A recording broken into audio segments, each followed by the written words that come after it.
Hello, welcome to the first match of this event. I'm moderator joined by Black Bart Pirate, and we have a composition that we've seen a great deal in this event as well as the Alliance Open. Bart? Yeah, we were seeing a Ham Nighthawk and Ham Loki rush versus a Ham Nighthawk and Ham Loki rush. They're slightly different with Rainbow Wolves bringing three Lokis and two Nighthawks versus three Nighthawks and two Lokis. They did actually warp in at zero. Rainbow Wolves is being really smart here, and they're burning straight away as fast as they possibly can. I think they're trying to mitigate the damage. The Swiffle of Leon is hard tackled and getting completely destroyed right now.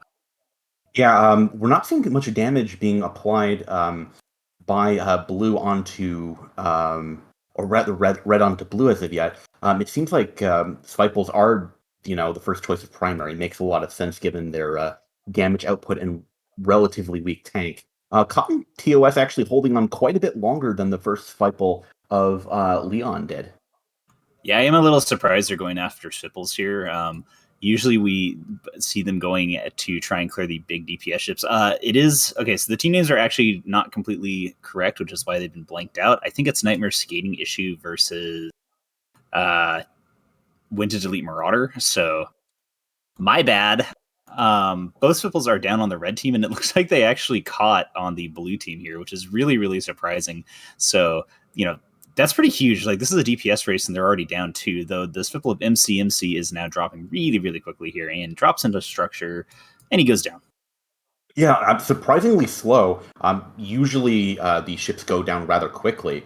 But no, we're already a minute 30 in, and Benji is going to be the primary for the blue team here, getting into about one-third of his shields, and Red choosing to kill Cotton TOS in the Spiteful.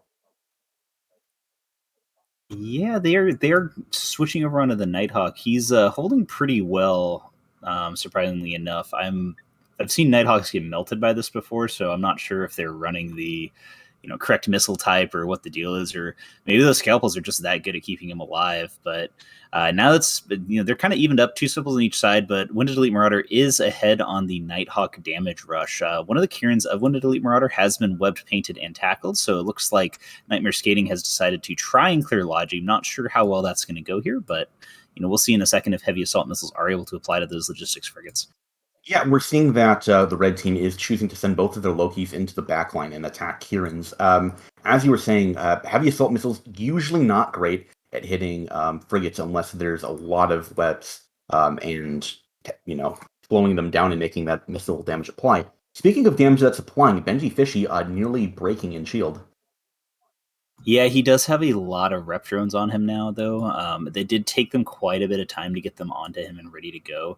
So it's possible that they might have actually kept him up if they were just a little bit faster on it. They do take the Kieran of Aiden down or Alden down right before Benji hits armor. I'm not sure if that's going to really matter in the long run because it is going to end up being 5 DPS ships to 4 here. And that's not really a situation you want to be in when you're doing a rush team. Uh, Rush teams. So it seems like maybe one of the primaries have been changed a little bit for the blue team. We see Benji stabilizing a bit and a lot of damage going on to the scalpel of Code Earth, who is surviving, unlike the Spiteful of, I want to say, Fladen, who just went down a second ago here. Yeah, I don't know if that was a good call. Looks like they did switch back. They might have just hit a reload or something, and the Swift was shooting it. So Benji is dropping now. He was living for a little bit at about 20% shield, but now that I've said that, they did trade both Kierans for one Nighthawk. So it's going to be we're going to see if those Logi frigates are going to be enough to keep them up and going here. Nightmare Skating is now switching onto Haha Lin and starting to work on him where Winded Elite Marauder it looks like they're going for Code Earth, like you said. They're having a little bit of trouble taking him down, though. Yeah, and as you were talking about Logi having gone down, look how fast Haha is breaking. Haha Lin is just absolutely melting compared to Benji, who is surviving to win for some amount of time. And they're doing it with less DPS ships than the other team had earlier.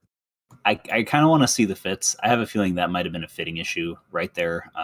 They might have been trying some kind of weird, like there's not a particularly large amount of variance you can do on Nighthawks, but you can do some interesting stuff. And if it was a full tank Nighthawk versus like even one less hardener, that can be a really huge difference in this situation. But yeah, they're going through him so fast right now.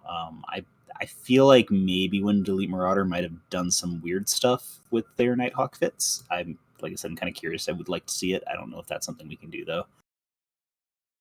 Possible that we might have seen some specific kind of racial tanking going on for kinetic hardeners, but other than that, yeah, I would like to see those fits as you had mentioned.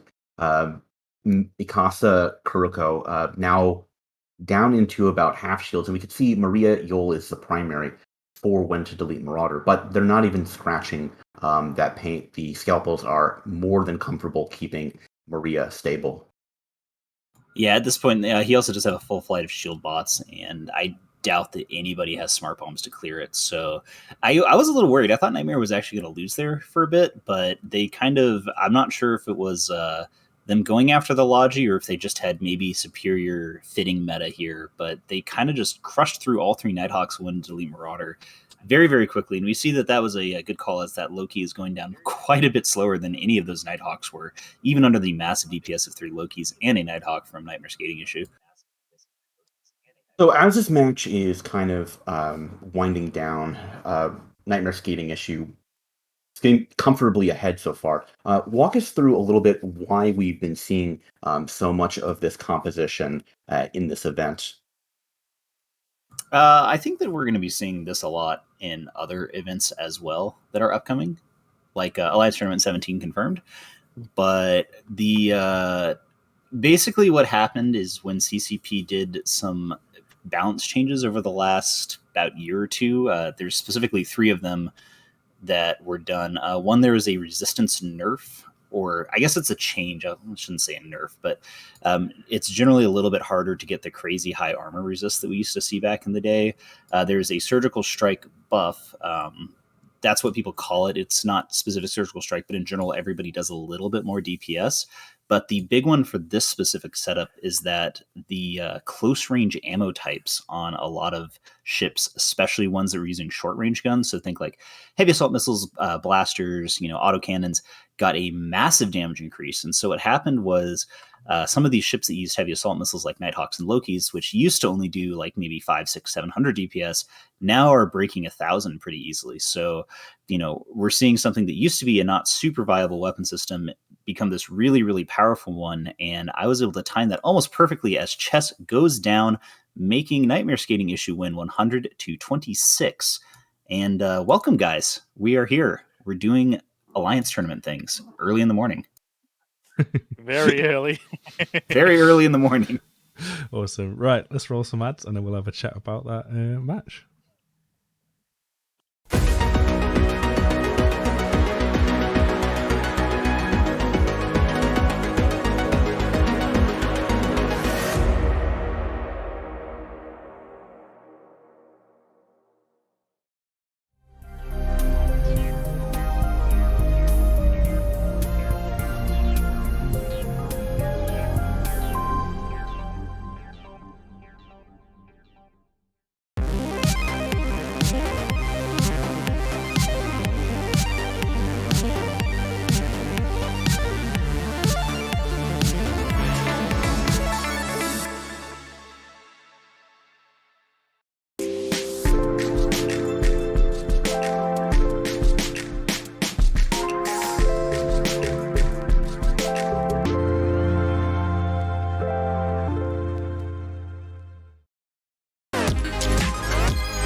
Hello.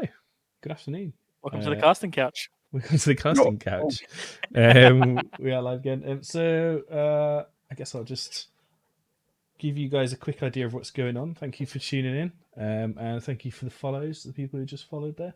AP, I can't believe you went following already. Come on, man. We've got the Eve Summer Tournament, which is organised by I think it's like there's a group of players who communicate on what is essentially Chinese Reddit, and they got together and they organised a tournament, and CCP's helped them out the accounts, things they need for that on Thunderdome. So we are on Thunderdome, and this is the day 3 of the tournament, and we're just piggybacking off their content, Eventy, and we're just bringing you the matches so you can see what's going on. And we've got, I think it's 8 teams left. Correct me if I'm wrong. 8 teams left and the playoffs, basically. So last weekend there was a series of group matches, and then this weekend they are playoffs playing it off. I think we've got 4 matches first, and then we've got another best of 3, leading into a best of 3 and a best of 5 tomorrow for the final. With me, I have Black Pirate, General Stargazer, Moderator, and Wingnet, and we're just going to hang out for the next hour or two and bring you the action. So yeah, Black Pirate, you were talking lots of ham missiles. Lots of ham missiles, yes.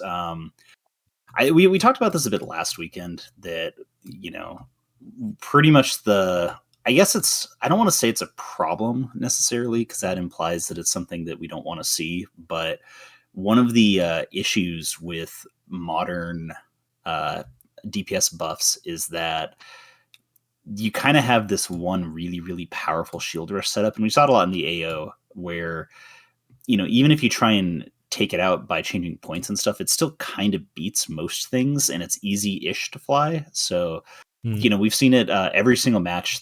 If the Nighthawks aren't banned, people are bringing Nighthawk setups, which makes me wonder, I don't know. I don't like Nighthawk versus Nighthawk to fly in, because it feels kind of RNG. Like, I really, really hope that, we just do more damage and get more hits in, and et cetera, et cetera. But it does make for fast matches, and they're kind of exciting to watch. So from a player, it's not as fun in my opinion, but they're kind of fun to watch.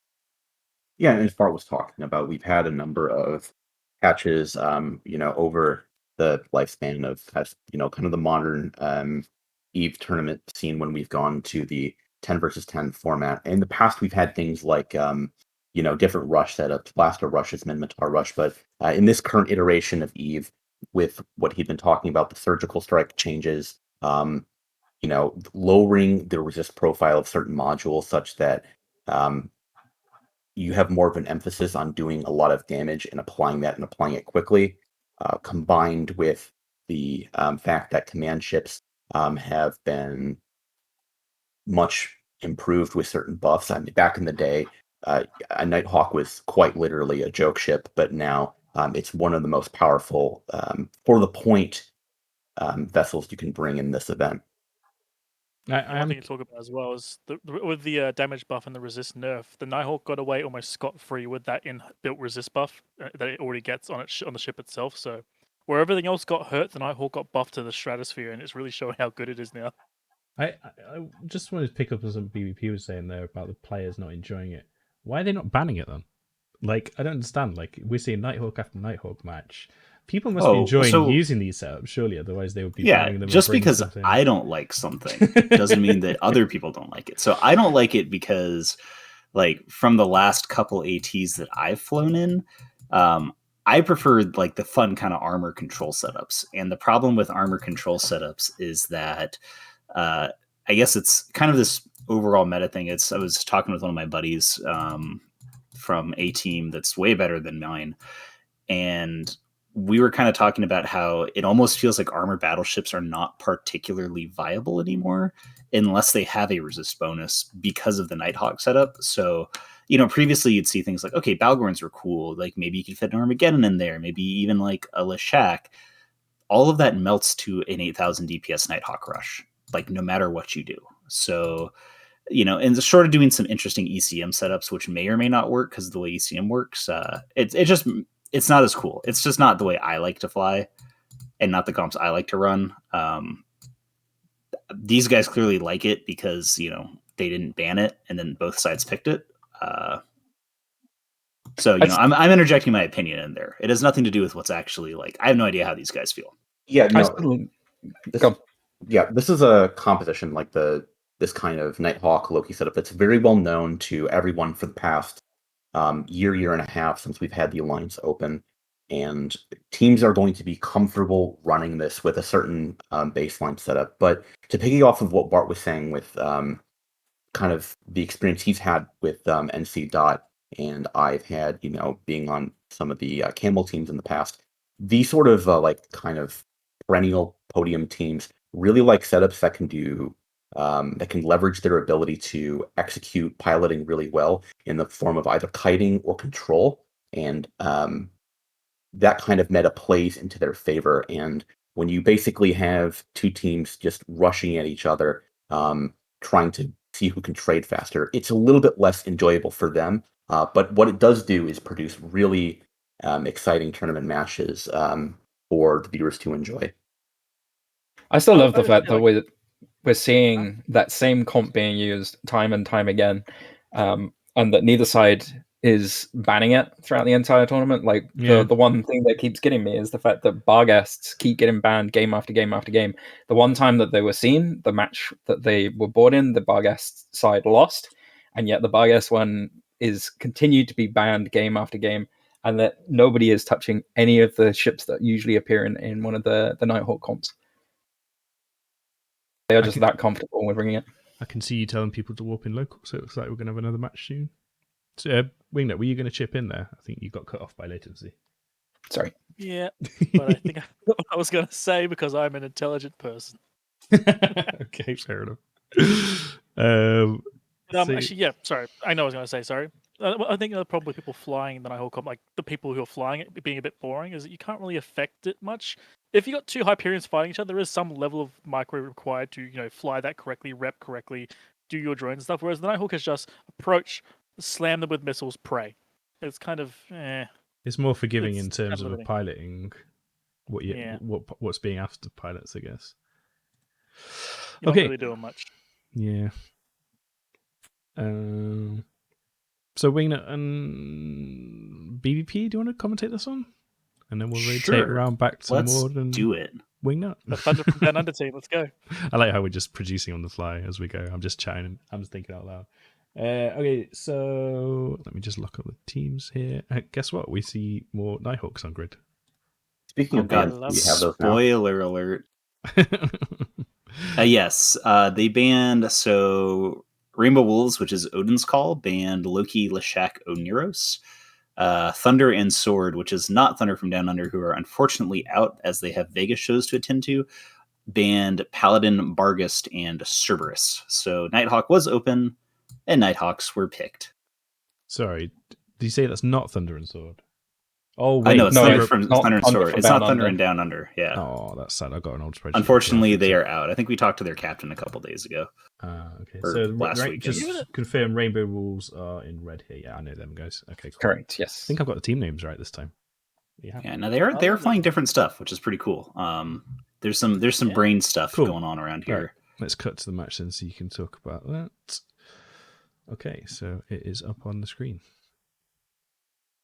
Perfect. Yeah, and All right, you this can is go gonna be for it. interesting, to be honest, mate.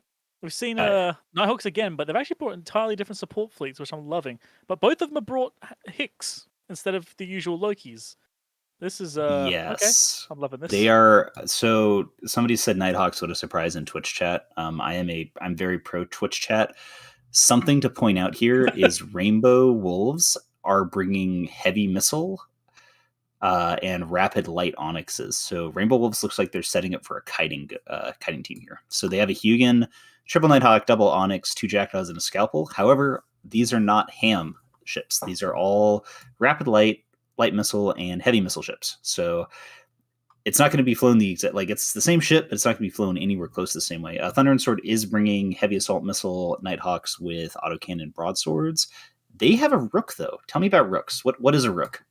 Oh mate, it's the most annoying jamming ship I've ever seen because of bloody hiding and medium plexus. Sorry. It's gonna be interesting to see. Honestly, that Rook is gonna turn this entire match. I think because that Hugin was meant to kind of hold things at bay so the Onyxes can grab them.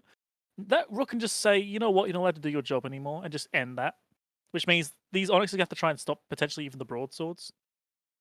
And the broadswords are actually faster than them, so they can run around these Onyxes and grab a Nighthawk if they so please. Yeah, they are. It's a little interesting. So I think that I'm guessing Rainbows wanted to bring Cerberuses, but Cerberuses got it banned, so they decided to bring Onyxes. I guess we're going to see if they're kind of equivalent ships. They're definitely different in some ways, but they could be pretty good. The match does start. Rainbow Wolves is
music on this stream.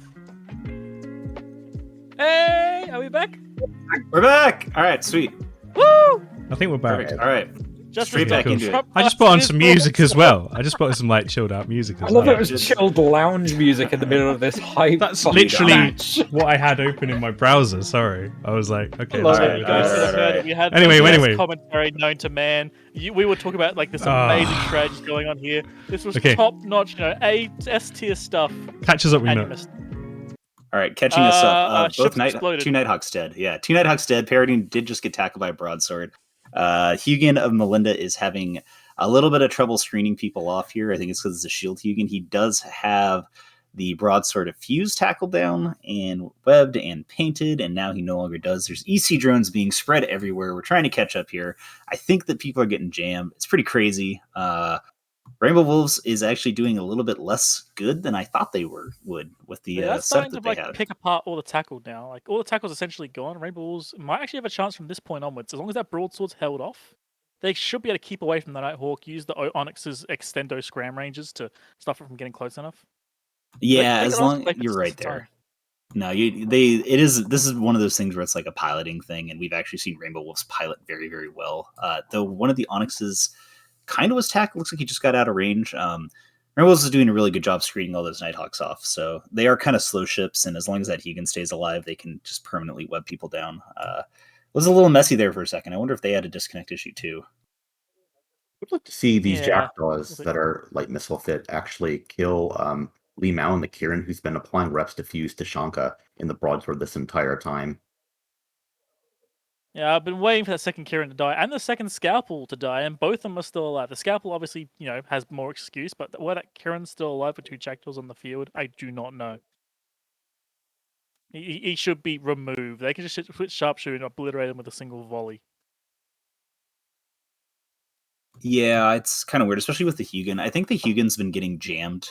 He does have a ton of EC drones on him, so that does help. They do finally take the broadsword down a Fuse. It is important to notice that Rainbow Wolves has lost two of their Nighthawks. One of them got basically he wasn't moving at all, and the other one got grabbed by a broadsword. So the damage on the Rainbow Wolves team is actually quite a bit lower than it was to start off with, as it's a very Nighthawk heavy setup where Thunder and Sword has pretty much their entire core up. So depending on how well they're able to fly around, they don't have to control anymore. At this point now, while Rainbow Wolves has lost their DPS mostly, as long as they can play for distance and time, these are ham Nighthawks. They can pull distance. I'm saying that as these jackdaws are currently dying and disproving what I'm saying, but if they decided to, they could play for distance and time and use their heavy missiles, but a jackdaw goes down, so I guess not. Yeah, I mean, a lot of this is on the Hugin and Melinda to just be constantly whipping webs around and keeping stuff slowed down. As long as, I think that you're right that this might actually be a point where you kind of just want to kite out for the next 4 minutes. And the interesting thing it's turned into a cluster, though. These Onyxes have 20-kilometer plus scram ranges because of the bloody Higgs stuff. They're ridiculous. Unless there's been a ban that I don't know of. They can actually do that. No, they can do it, but the problem is Nighthawks can hit to 25 with heavy missiles. Oh, no, I don't think if you're scramming... Yeah. You scram and run. It's possible. Well, one of the Onyxes has been webbed, so maybe Hoder is actually tackled right now. I think he got a little bit too close. Yep. I don't know. Yeah, it looks like they're switching onto him. Oh, he got away. All right, cool. Yeah, it's just a cluster. They're all in different little areas having their own little solo PvP matches right now. I gotta say, out of all the Higgs to pick, the Onyx is probably the best one for this because it can go in, get the scram, and it has the resist buff behind it to actually survive long enough to get the hell back out of there. And you saw him; he's actually done it and gotten away again. Logi drones are on him, and he's just running away. This actually is working for them. They're actually pulling this off as a Nighthawk is going into armor. Yeah, the Onyx also has a range bonus for light missiles, and I believe they are rapid light Onyxes, or they're either rapid light or heavy missile Onyxes. So with their setup, it's kind of the only one that they could have picked. But it was definitely a cool idea. I mean, they banned Cerberuses out, and they're like, all right, well, what if we just take Hicks? It's like, huh. You didn't think about that, did you? I honestly think the Onyx pick was going to be happening no matter what, because honestly, what they've done with this is they're not just a DPS boat, which is what Serbs do. It is their tackle boat as well. It's their interdiction ships. They actually can use them to screen off targets and then kill off whatever they decide. I honestly don't think they would have switched for Cerberuses in this situation. I don't think so. At least. Yeah, it's possible. We did see Rainbow Wolves bring this exact setup with Cerberuses earlier. So, but maybe the Okay, Onyx was their like superior setup, where that's like, oh, the Cerberuses is our normal setup, but we actually have a better plan. And I do It really may be like the more Onyx versatile. setup. Yeah, Onyx might be more versatile. Cerberus is just more front load, kill the thing and run. Yeah, we're basically seeing them getting super outpiloted right here. Honestly, I'm watching Nighthawks like just chase things that are faster than them, and it's really Yep. sad. Poor little guys. And they honestly, they're posting about well, even if they like scattered right to try and like pincer and grab a ship, the Onyxes could use their scrams, stop them from moving, find a way out, and then just leave again. It is so brutal. Even if they caught them, they would go down, as a Nighthawk does go down. Yeah, and I mean at this point, like it's the Hugin clearly does have two webs, because that's the only ship in range. So both Nighthawks are he just dropped webs, but the Nighthawks are stuck at about 500 ms, where the Onyxes are zipping around at between like I've seen them actually hit up to 2,000 right there. One of the Nighthawks is actually trying to take down a Scalpel, which I mean, I guess that Nighthawk is a paint and not a web, so he's having a little bit of trouble doing enough damage. So, he's applying like 1,300 DPS, or he's shooting 1,300 DPS, but applying like maybe 100. Yeah, he's taking him down really slowly. So I guess that's something. I mean, they don't have another Logi to keep him up, so moral victory right there. But there's only 45 seconds left, so.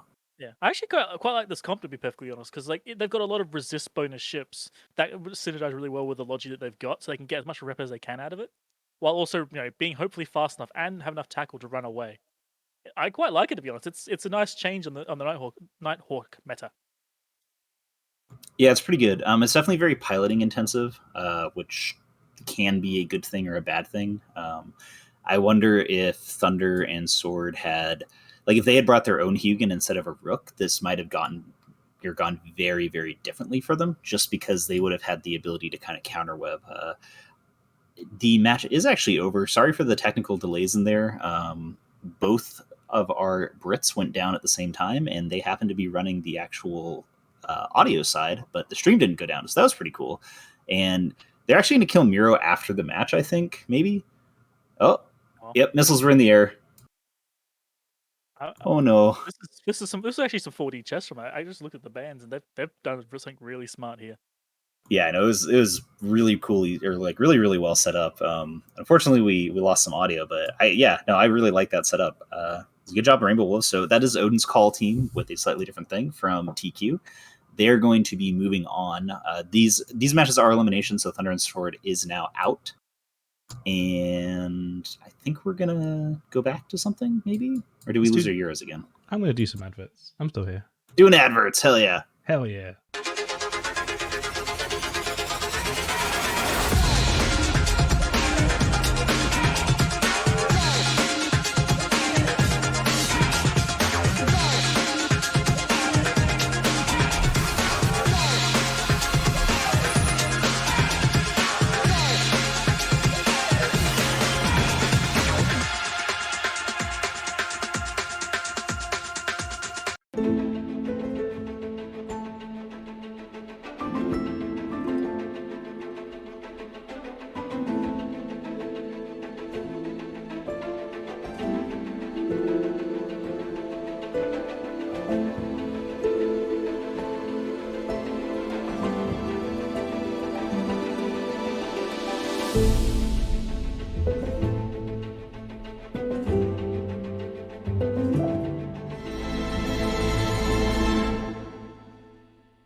Hello, welcome back.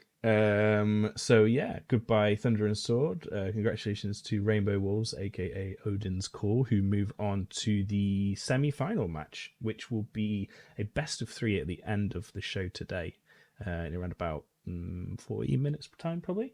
So yeah, Odin's Call looking pretty strong.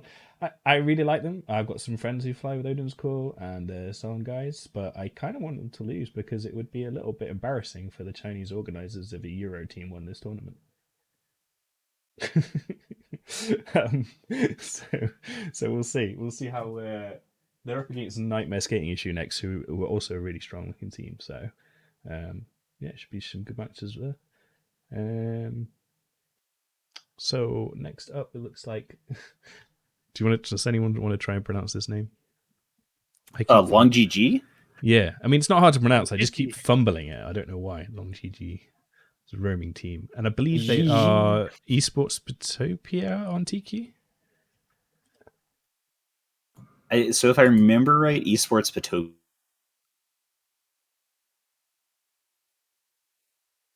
Black. Hello. Is that me or is that Discord? Please. No, that was me not holding my push talk button down. Esports Spotopia is spread across 2 teams, but I don't remember who the other one is. But yeah, Long GG is a lot of esports guys. We are actually getting a confirmation that Snake did in fact DC right off the start. So that first night, I was like, oh, was he AFK at the wheel? Yeah, no, he actually DC'd. So he went down and Discord went down at the same time as ours did, which means it wasn't just us; it was everybody. I prefer to believe that he was having a beer right before the match and he just messed up the time. he was chugging a cold one, mate. The beer just went all over the keyboard. Everything went to disaster. But honestly, like I'm loving like the bans from that last match. Like it honestly just shows that they know how to stop that Nighthawk brush at the moment. Just get rid of the Loki. That's the EPS and long range web's gone. Now you have to catch things in Nighthawks. Good luck. I shout out to Melinda one there from my perspective, doing real work in that Hugin, just keeping those Nighthawks just out of like the range where they can really pressure things down. Yeah, and think of it this way: imagine if that Hugin was now versing 3 Lokis or 2 Lokis that were webbing it back. Suddenly, the Nighthawks can catch your Hugin. The Hugin dies. You now lose most of your control, and your entire comp dies.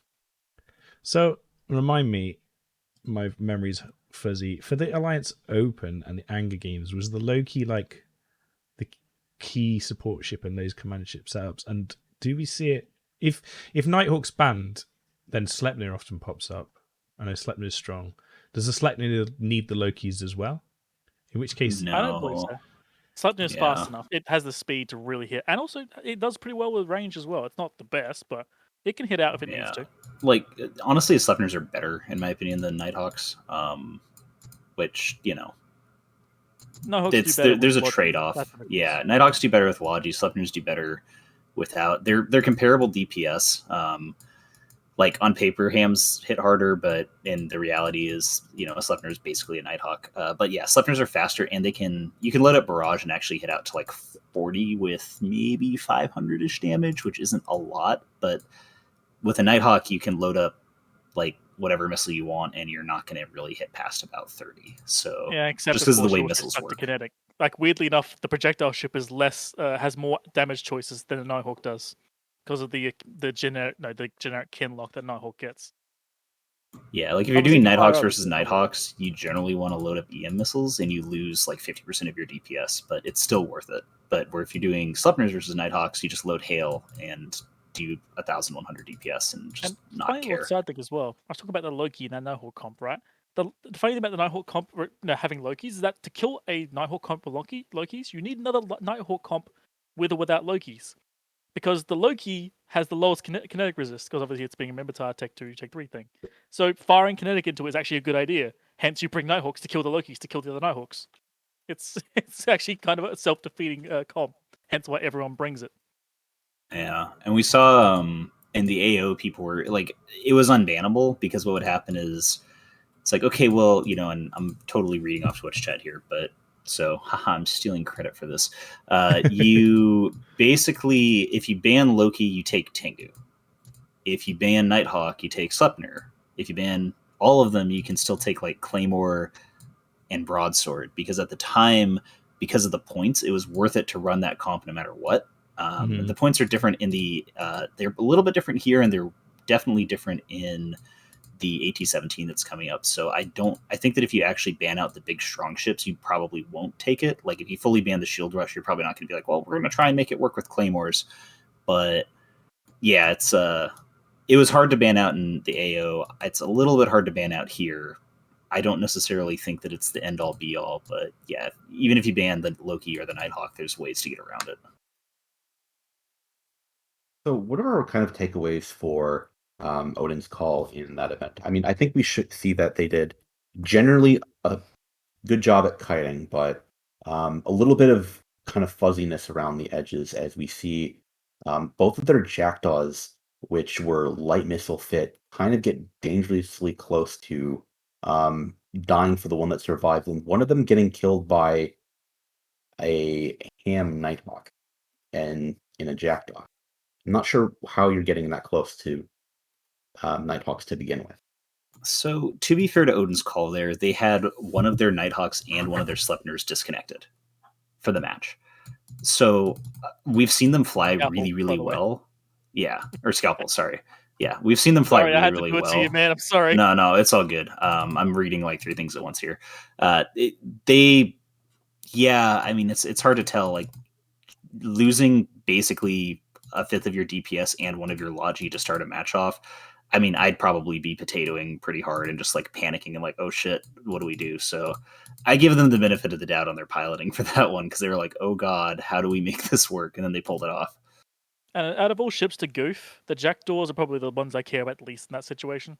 They're not going to be there for tackling. They're just there to remove small stuff, and they had effectively already done that. They left one behind, but well, they didn't really need to worry about that. Okay. Ships are just starting to land on grid. Yeah, now. I was just about to say we've got ships landing on grid here, so we'll go over to the match momentarily. Maud and Wingnut, do you want to take this one? I think that makes it Oh easier. yeah, party time. So yeah, just to be with the match in 2 minutes here. Give them a little bit longer to arrive on grid. We've got Invasion from Widows, who I don't think have brought Widows yet, which I'm a bit disappointed by. Versus Long GG's roaming team, who I think are Esportstopia. I can't remember Invasion from Widows background, so if anyone wants to remind me in Twitch chat, that'd be pretty cool. And I can't believe I'm saying this. I don't see a Nighthawk. Dude, this What? is going to be so good. Okay, let's There's no go. Nighthawk. Let's cut over to the match now then. Maud and Wing, if you want to take us through the teams, we are in the match now. I'm still looking things up, man. Come on. It should be up on the stream now, I think. They may Right, not. so- have. You Interestingly mentioned enough, Invasion vs. Widows not bringing Widows. Well, they just proved you wrong, my man. Invasion from Widows have brought Widows. Yay! Alrighty, well, Maud, start us through, man. What has everyone got? yeah, so on the Long GG's roaming team, we see a pair of Lashaks, a Balgorn, Magus, Double Confessor, Double Deacon, Griffin, going very point heavy into their top end. Yeah, just twin Widow. I'm gonna love this if those Griffins jam out the Widows enough that the Widows are worthless. I'm gonna just die laughing. Honestly, it's gonna be amazing. I'm missing a ship. Hold on. Yeah, so right off the bat, we see both of the broadswords of Invasion from Widows moving towards the core of Long GG's roaming team, trying to get kind of a bit of a screen off. Already, we're seeing Titan take a little bit of damage from what appear to be light missiles. The broadswords deciding to, for now, turn back, not wanting to go full headlong into what would be a pair of Lashak shooting them in the face. Yeah, and Griffins as well. All the Griffins prioritize the black broadswords more than anything else. So they might have also just had no chance to lock either. So they probably went, let's just wait a little bit, come back in a moment. Yeah, I mean, we see this a lot with teams that try to kite. They realize, hey, maybe let's not go headlong into this Balgorn that was webbing us. Maybe let's, try to get an angle either to below them, above them, or to one of the sides. Let's not just go headlong into that. So right now, both teams are just kind of jockeying for positions as we're seeing Griffins try to jam out Widows and Widows trying to jam out the Lashak and the Balgorn to knock those newts and that Triglavian spool off.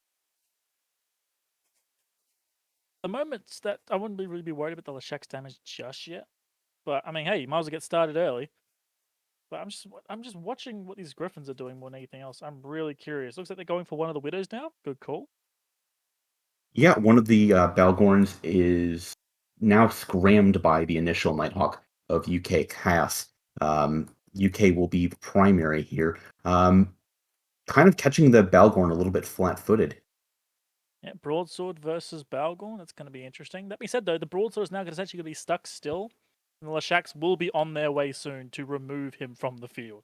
Because I'm pretty Yeah. sure if he's within scram range with that broadsword, he's within web range of the Balgorn. we're seeing the Confessor of Gainboat now starting to kind of jockey for position a little bit in the back, but deciding the better of it, not wanting to get screened off by the broadsword of Titan at Krad. Really just kind of the Balgorn not really taking a lot of damage, just having its paint scratched right now. UK Oh, I gotta cast say, sorry. stabilizing now with these Kirins, keeping him up for now.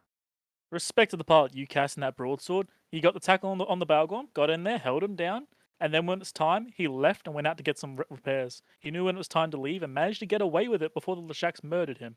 So honestly, bravo there. That's actually some really good, like knowing what's going on, good piloting to get away from it and come back in when it's time.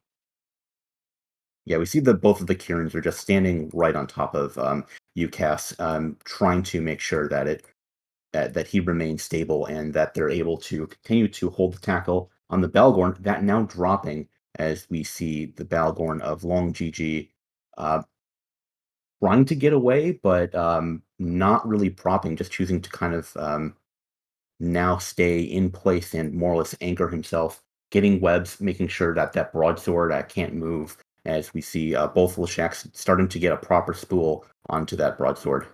Yeah, so for a while there, that Balgorn was actually fully jammed out, but he managed to engage Sucker Protocol and is now sucking out both the broadswords. And I believe he also was starting to newt out something else. No, sorry, all three broadswords. He was neuting all three of them at the same time, trying to remove all the tackle. And look at that, UCAS is about to go down, and he does. Well played from the Balgorn there to just absolutely suck him dry. Yeah, no, I mean, I like what we're seeing from Long GG. Both of the Confessors now getting into a screening war with the Harpy, locking that down and then applying damage to that Harpy, forcing the Kirins to split reps between the Broadsword and that Harpy here. Long GG having no real difficulty keeping up any of their core as they're just systematically just shutting down those broadswords, nuding them out, webbing them, and getting what appear to be jams on both of those widows so far. I gotta say, shooting that Balgorn first is gonna be a real hard call because you can see it's got no guns fitted. So you know for a fact every single low slot module on that Balgorn is devoted to tank. And especially when it gets a lot of resist stacked up together, it can really make it hard to kill with two deacons on the grid constantly repairing it, and the occasional jam breaking your DPS. Yeah, And and obviously, with pop. even if you do eventually kill it, and speaking of things that are getting killed, we see that the Griffin of Isaac does eventually get caught in the back. Not sure what that would have been. Probably light missiles from the Jackdaw of Li Zhu Cheng. But I mean, shooting a Balgorn for this long just really isn't worth it. We can see that the Stork of Rockjin, which will be the only link ship for Invasion from Widows, now going down. So yeah, I'm not a fan of shooting the Balgorn first. Obviously, try and hold it down as much as you can, but it's a pretty slow boat. You don't really have to worry about that. Honestly, just be spending your time trying to pull off smaller stuff.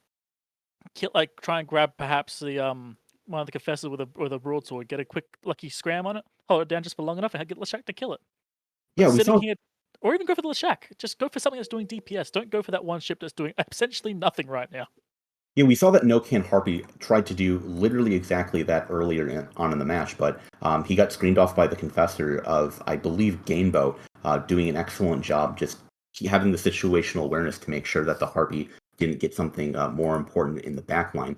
Speaking of some situational awareness, we're seeing that the Jackdaw of Li Ju Cheng has been tackled by Pier Yi right now. So again, the Kieran's having to split reps between the Jackdaw and the Broadsword, and we're seeing that one or both of them is going to break as a result, not being able to stabilize both as Titan Red now pops. Oh man, that broadsword just absolutely got obliterated. And there goes the Jackdaw as well. Their team's starting to fall apart. This like the Jams and the Widows don't seem to be doing all that much. They spent so much time shooting a Balgorn, it just doesn't care. He just doesn't give a damn. Meanwhile, the Confessors are just having a field day. I honestly think Confessor is one of the best support killer ships you can get. Just Look at beautiful the with the role. look at the shield of Arthet on that broadsword, just absolutely getting nuked. I would be willing to bet that any sort of resistance he had, Just got neutered. we're completely shut off by that Balgorn's heavy Hmm. nukes. So I'm with you there for sure. And we got y- Tula Shack shooting you as well. It doesn't matter how much resist you probably had anyway. Tula Shack's at that distance are just going to obliterate what you have, and he's gone. Yeah, just ripped apart. And it's just about the timing window where the resistances from the Stork would have been dropping off now that the Stork is gone. No Can is just getting absolutely eviscerated by that Confessor pair. And I mean, we're seeing the consequence of trying to do an ECM comp in the Year of Our Lord 2021 after the changes. It really isn't working like it used to. We saw that Vidra used to want to do those control setups centered around that. But in the year of surgical strike and ECM changes, it just doesn't work as well as it used to.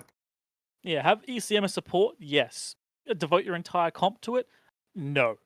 Having a few Griffins, like that one Griffin there, with a bit of luck, can essentially render a Widow worthless. That's like what, maybe 5 points worth of shit? No, it's 3 points worth of shit. Just turning off your Widow, just making it do nothing. It's not worth bringing these big ECM boats at the moment. Yeah, I'm really impressed with how long Gigi's been playing this. I mean, both of the Deacons were making sure that the Confessors were able to screen things and also making sure that their Balgorn was being kept up. And I mean, this was just an attrition war between the Balgorn turning off those newts of the broadswords eventually. And that's one of the other problems with the Double Widow team is that, sure, Widows do a decent amount of damage, but broadswords, they're okay, but they're not DPS great. Anymore.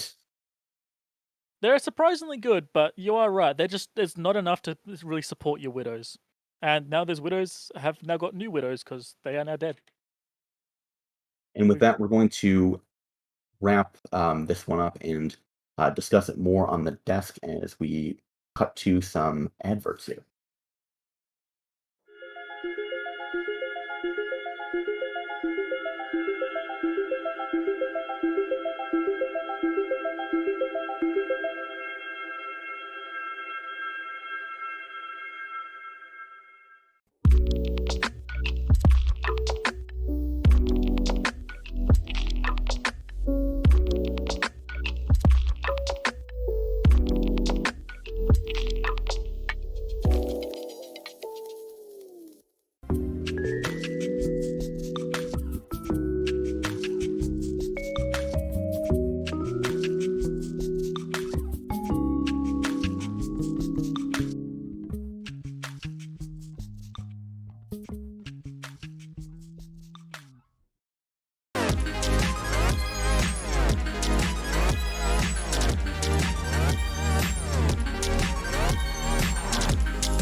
And welcome back to the casting couch, ladies and gentlemen. There's just been some shenanigans going on in the background. Ignore that, guys. So, yeah, Widows. No. All right. I think it could have worked.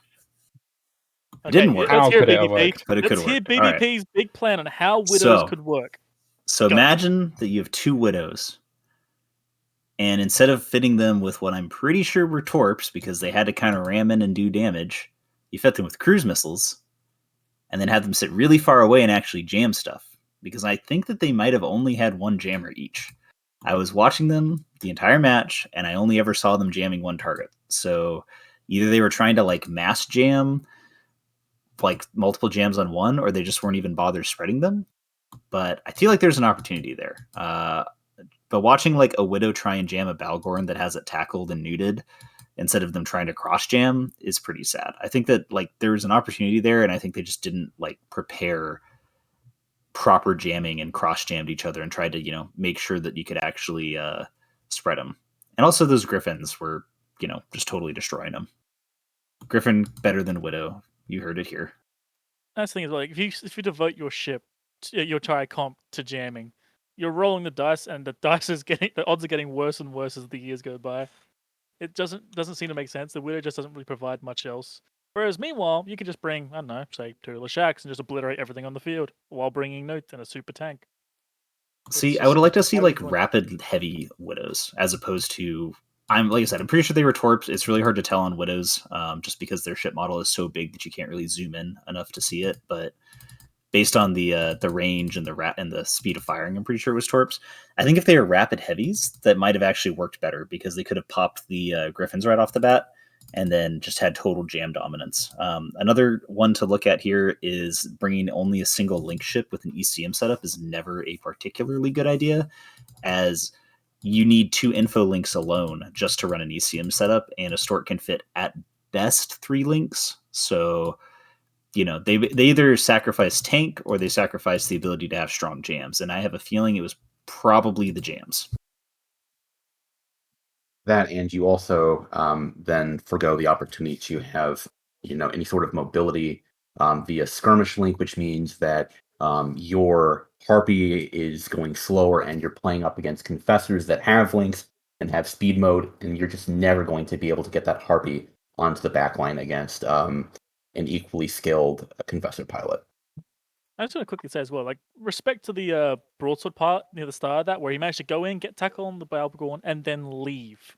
He then came back and killed himself, probably because he had to do his job, but he actually managed to go in there, tackle, hold down a ship that is notoriously dangerous to hold, and then when it's time, get out of it. If you can keep doing it over the match, you don't need to shoot the damn Balgorn. Just keep holding him. He's slow enough. Just occasionally scram him, slow him down, then leave again. Yeah, I mean, Instead, people spent all their time shooting it. Yeah, I mean, you've got 3, broadswords that can do that. It doesn't have to be the same guy.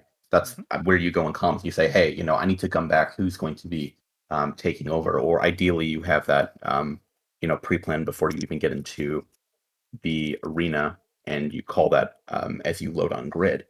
But really good piloting, like you said. But I mean, one individual pilot is not going to compensate for that kind of composition mismatch. Yeah, I feel like, as much as I'd obviously be dicking on the Widow there, I don't think it would have worked too well. But they did have a potential there to make that work. It's just that, unfortunately, they spent so much time shooting a Balgorn, they lost any chance they had. Like, I honestly think they could have maybe made something that, like, 3 Broadswords worth of damage can obliterate a backline. Especially because they're remarkably fast considering they're a Hick. They can actually do the job pretty well. I've fitted a few for them and they're great. Cool. But oh well. Yeah. We'll never know. We'll never know. Up next, we've got the Flight Deck versus New Eden Observatory. I wasn't here last Sunday, and I have watched parts of last Sunday's broadcast, but not all of it. Can anyone remember what we're likely to see from these teams?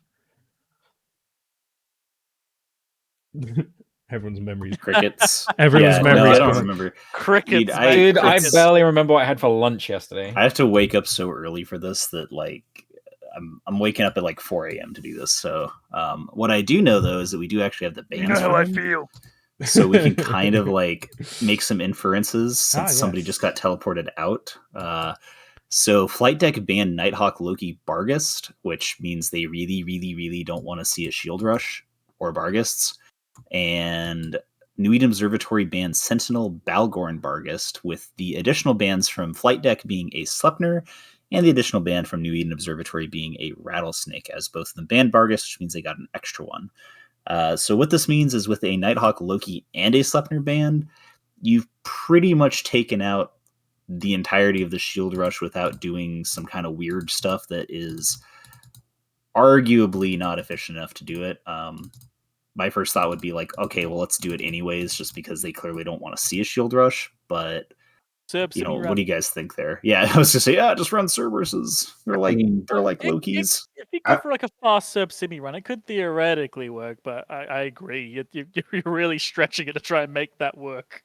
Yeah, the only option that you have at that point would be to do something like go Tengu and then Claymore, but I really would not want to try to force myself through that after having, 4 targeted bans at that exact setup. So I got a great idea, right? This is the 4D chess, right? You bring Serb Simi and then Nightmares. No. Nightmares get tackled? Oh well. Who cares? Just never bring Nightmares in the AT. Oh, but Spikes, my man. Come on. You gotta believe No. ships reign supreme. I think like Lashak's not banned, and that's been a really popular ship. I wouldn't. I'd say with that many strong shield ship bans, you've only got the Balgorn band. I think we definitely see some like Vindicator, Lashak kind of armor control setups being popular here. I think. I think you're right. Yeah. I'm expecting to see, I think one of these teams is going to bring like a double Leshak, set up like a double Leshak plus X. The Balgorn is banned, so you're not going to see double Leshak Balgorn, but yeah, I could see like a double Leshak Vindy, double Leshak Armageddon coming out. Nice, yeah, that'd be pretty cool. Personally, if I was one of their teams and I saw this, I would bring in a Baton Rush, which is something that I think we're going to be seeing quite a bit of in the next couple weeks here. As it is a lot of DPS with the new changes, but they are kind of starting to warp in right now. So the mystery is going to be solved shortly. Oh,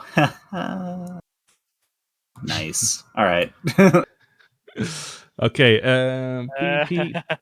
I think we've rotated back around to BBP and Maud for this one. If you guys are cool with that. Sounds good to me. I'm just going to lock up the teams. In fact, I'm just going to switch over now, guys. So there will be a little bit of a wait here while the referee gets the teams ready. But just transitioning over here. Yeah, so we see Flight Deck Observatory, New England Observatory doing the thing that I just said I wouldn't be fond of them doing, going triple Claymore, double Broadsword, Curse, a pair of Spiples, and a pair of Kierans. Yeah, they kind of did. Well, that was sort of something I alluded to, where it was like, well, if somebody really, really, really does not want to fight a shield rush, sometimes your best option is to just shield rush them anyways by replacing ships with things that are similar. We talked about it last weekend, where broadswords still do about 700, 750 DPS, so they're not quite on par with a Sleipnir, but they're similar. Claymores are sort of in the same situation, where they're not quite on par as a Nighthawk, but they're similar. So they've chosen to shield rush anyways. So if somebody bans the shield rush out, maybe you should shield rush them anyways. Maybe not. We're going to find out. However, Flight Deck brought kind of the other thing we were going to say was going to happen, which is Leshaks and a Vindicator. But more importantly, they do have Arbitrators, which is going to really, really reduce the damage, potentially, depending on what they fit, that they take here. So it's going to be interesting. Yeah, we're going to see in the first few seconds of this match whether or not that Arbitrator has tracking disruption or missile disruption. If it has tracking disruption, it's going to be not particularly useful. We'd see some of that on the Spiples, but I'm very interested to see what this Curse has brought as far as tracking disruption and how it uses its newts to work against the support core Flight Deck. Yeah, if the Curse has full tracking disruption mid slots, it can actually really, really mess up the Leshaks. And we are seeing both tracking disruptors and missile guidance disruptors going out all over the place. Vindicator is tackled by the broadswords. The broadswords are tackled by the Vindicator. And they're kind of just rushing in and brawling each other right now. Yeah, we see all of the broadswords and the Claymore are just stacking up on top of that Vindicator, just trying to pound into it at 0. Taking a look at the Curse of Rith in the backline, just trying to apply some newts to what appears to be the Griffin, not wanting to have any sort of jams on the field. And they're just wrecking through that armor so far in exchange for only some of the shield of Galfang, who immediately then ran away. I am assuming the Curse actually got jammed by the Griffin, because I would expect the Curse to be spreading TDs and everything, or like newting something else besides the Griffin, and it's only targeting the Griffin right now. So we are seeing that. And you see, as soon as the Curse no longer has that ECM icon, a bunch of newts go out straight onto the Deacons, which is going to make that Vindicator go down even faster. The Vindy is going after one of the Claymores. We are starting to see that very, very high DPS going onto it. I'm not sure if they're going to be able to race and kill that Claymore before the Vindicator goes down, though. There's a huge swarm of rep bots on the Vindy, and there are no smart bombs going out, so that might be able to hold out. With the newt pressure on both of those Deacons from Rith's Curse, it's going to be really, really rough. Yeah, and speaking of some damage, we're seeing that the Griffin in the backline has been grabbed by the Spipal, so that Griffin's going to go down. Speaking of things going down, Claymore does drop, but if the Rose attack falls, it's worth it for one Claymore for a Vindicator. I agree with you on that one. He is barely holding on, but he does go down. Those newts on those Deacons are very powerful. Curses are disgusting ships in general and should always be banned. And they are now looking to go onto one of the other Claymores. I think that these Claymores maybe should not have been sitting at 0, because there is still 2 Leshaks worth of damage on the field. Even though the Vindicator is down, that does not actually mean there's it doesn't mean that they've taken out like the big key ships here. Like all of those battleships are very, very powerful. We're just kind of waiting to see what the Leshaks are going to do, and they are spooling up on Nanshen, who is not tackled and could be running away right now, but he is not. You need to fly away. Speaking of things that tried to run away but can't do it, both Spiples are on top of that Crucifier at 0. I don't see the Crucifier, even though it is trying to come back into range of those Deacons. It's not going to survive. It's going to pop, and then those two Spiples will be free to pick away at either the Deacons or add their damage to the Leshak. Yeah, these Leshaks are actually surviving, though, and the big thing here is that as the damage ramps up on this Claymore, it's going to go down. The thing with Leshaks is you're never going to really see Leshak-based teams have that incident where something, barely catches at 20%, because they continue to do more and more DPS. This Claymore is slowly getting hit. He actually just lost like 60% of his structure in one go, and the Claymore does drop. So now we're going to be able to see if Fubuki is able to be caught now that so much DPS has already gone off the New Eden Observatory's team. Yeah, and we're seeing a little bit of shield damage onto that Deacon, and some damage onto the Vexer. I'm not sure about the call on the Vexer here. Bart, we see so much damage drones. I feel like you either commit to the Leshak or you try to clear off the damage drones using your Spitebulls. But the Vexer call, I'm not sure what you get from that. Yeah, I think they might be doing it because the Vexer, I'm guessing, it's either full medium or full small newts in the top. It is a no-gun Vexer. It's actually sitting on top of one of their Kirans and newting him. So I think that New Eden Observatory was like, okay, we need to get our Kirans, like we need there to be no newt pressure on the Kirans. So they do take the Vexer down. It's going to reduce the amount of newt pressure going out on both of their Kirans by a significant amount. I don't think that was necessarily the right call, though, as that Leshak was sitting in about 50% armor, and they were working on it. Like, it was going down, and now the Leshaks are, they're going to try and go back onto it, but the Leshaks are ramped up quite a bit on Gemma, and he is dropping really, really quickly. So yeah, you cleared the newts, but it's not going to matter. Leshak's ramping up is so much damage. So New Eden Observatory is in a position where I think they're now making the right calls. Trying to get rid of the Arbitrator, get some of the drone damage off the field, and they're putting both of their Spiples on top of the Deacon, and that Deacon being held up by the cloud of rep drones on top of it. I can understand maybe wanting to get rid of the Vexer to get rid of the newts and any sort of repair bots, but we may be in a position where New Eden Observatory tries to kill a pair of the Deacons, kill the Arbitrator, and at that point, I might consider just running away from these Leshaks and trying to win it out on points. Yeah, it's possible. I still think that you should have taken down that one Leshak, but they are taking the Arbitrator down, and I think you're right that they're going to probably pop that Deacon right afterwards. Once this Arbitrator goes down, like, you might as well. It's already at half armor. The two Svipples can probably solo it, but Cucumber is being ramped up on in the Broadsword right now, and we've kind of seen it. We've seen it with the 3 Claymores. The damage starts off slow, but as it gets stronger and stronger, they're just not able to rep through it. And there's still so much newt pressure out on those 2 Kirans. I believe they're both being hit by heavy newts by the Leshak, or mediums, depending on how the fit is. So, they have to get one of these Leshaks down. Like, I love the idea of trying to take down the small support wing, but they had him so low and they just chose to not finish him off. And now he's just kind of chilling there at, 30% armor, and they're about to lose another DPS ship, and the Cucumber goes down. Okay, so a bit of a critical swap here. We saw both of the Spiples were on top of the Deacon of Hakwa CN in that Deacon. Both of the Spiples are giving up on that now, and they're putting all their damage onto Fubuki in the Leshak. They realized that they couldn't kill the Deacon through the cloud of rep drones that were on top of him, and also the Spiples were, frankly, like 10 kilometers away. They weren't closing range and being able to stay on top of the Deacon for whatever reason. Autocannons on those light ships doing the best when you're 1-2 kilometers away. At this point, I don't know if there's enough damage. We can see the attack bar from New Eden Observatory being fairly minuscule. They can't break a Leshak with what they've got left. I mean, they might be able to. They're actually, Galfing actually switched over to the Pontifex and is tackling him now and shooting him. I think that they might be kind of just having some poor target calling issues right now. Both of those Leshaks are ramped up on the Broadsword of Yami now. Like I said, like, they had this opportunity to take a Leshak down, and they just did not follow through with it. And they're just trying to, I don't know, these Fipples they seem a little bit like, I don't know, pick an analogy, ship without a rudder, marine without a crayon. I don't know, but they're having some issues trying to, like, get through here. he's trying to take Pontifex down solo, and that's just not working with the broadsword dropping now.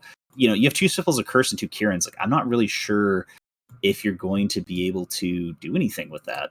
Because Fubuki's like almost back at full, or he's over 50% armor now. He's like self-repping. I mean, look at the attack bar on New England Observatory. It says it all. I mean, they've got nothing left. Even if you do break a Leshak, you're down what is essentially 41 points with 2 minutes left. It's not going to happen. Yeah, I don't know. They had an opportunity. It was so close, and I really loved the New Eden Observatory idea. Like, maybe if they had gone all in on that Leshak right off the bat, if they had taken him down before having 2 Leshaks slowly whittle down their broadswords. Because you need to remember, like, they started off so far ahead. They traded a Vindicator for 1 Claymore.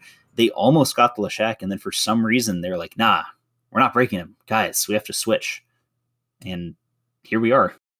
Yeah, I think we needed to see those Fightfuls really commit to either killing drones to get rid of the rep bots, or they needed to commit to putting all their damage into Leshak or killing a Deacon. They kind of went for half measures on all of the above, and it wasn't enough. And we see that as a result, Flight Deck is going to be taking it as the curse is trying to kite away in the last minute or so here, running towards what appears to be the boundary. Yeah, and like, the curse was never really harassed, and you did keep both those deacons neutered the whole time. I didn't really see a lot of mid-slot stuff coming out from the New Eden Observatory curse because it was a shield curse. Not really sure how I feel about shield curses in general here, but yeah, gosh, like, they had him so low. They had such an opportunity. I'm a little disappointed in the target calling from New Eden Observatory, because the meta idea of like, oh, they don't want to use a shield rush, so let's use a shield rush. Like, that's so just on topic and on meta, and so like just fun and cool. And then they just didn't really fly it particularly well. But the curse does boundary. It looks like he made it. Oh, not that far. He only got 130. So that does end up with Flight Deck winning 100 to 30 something. And I guess we're gonna run some ads and go back to it.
Hello, welcome back. What a superb match. It was like a lot of back and forth there. Some excellent commentating there.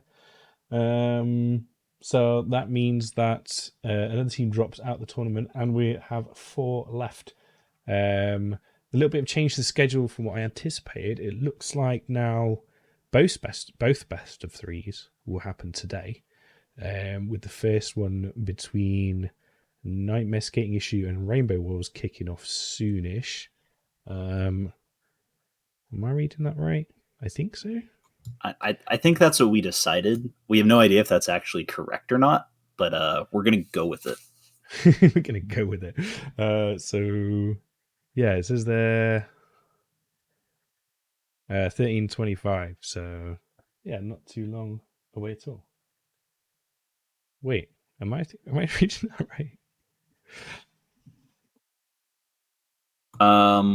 What is time? I see. I'm sorry, I'm reading a spreadsheet really, really badly wrong. This is not our tournament, so I'm like trying to figure out what's going on as I go, as well as streaming. So forgive me. But it looks like the next match time is 2:10 UTC, which is about half an hour. Yeah, that's. I mean, so the next matches are both best of threes, and I'm guessing they're giving them time to sort of figure out what they're doing. From what I understand, there's the AO rule where if you win with a ship, you cannot use it again. Is that for this or for the finals only? I believe that's for the best of fives. That's for the grand finals.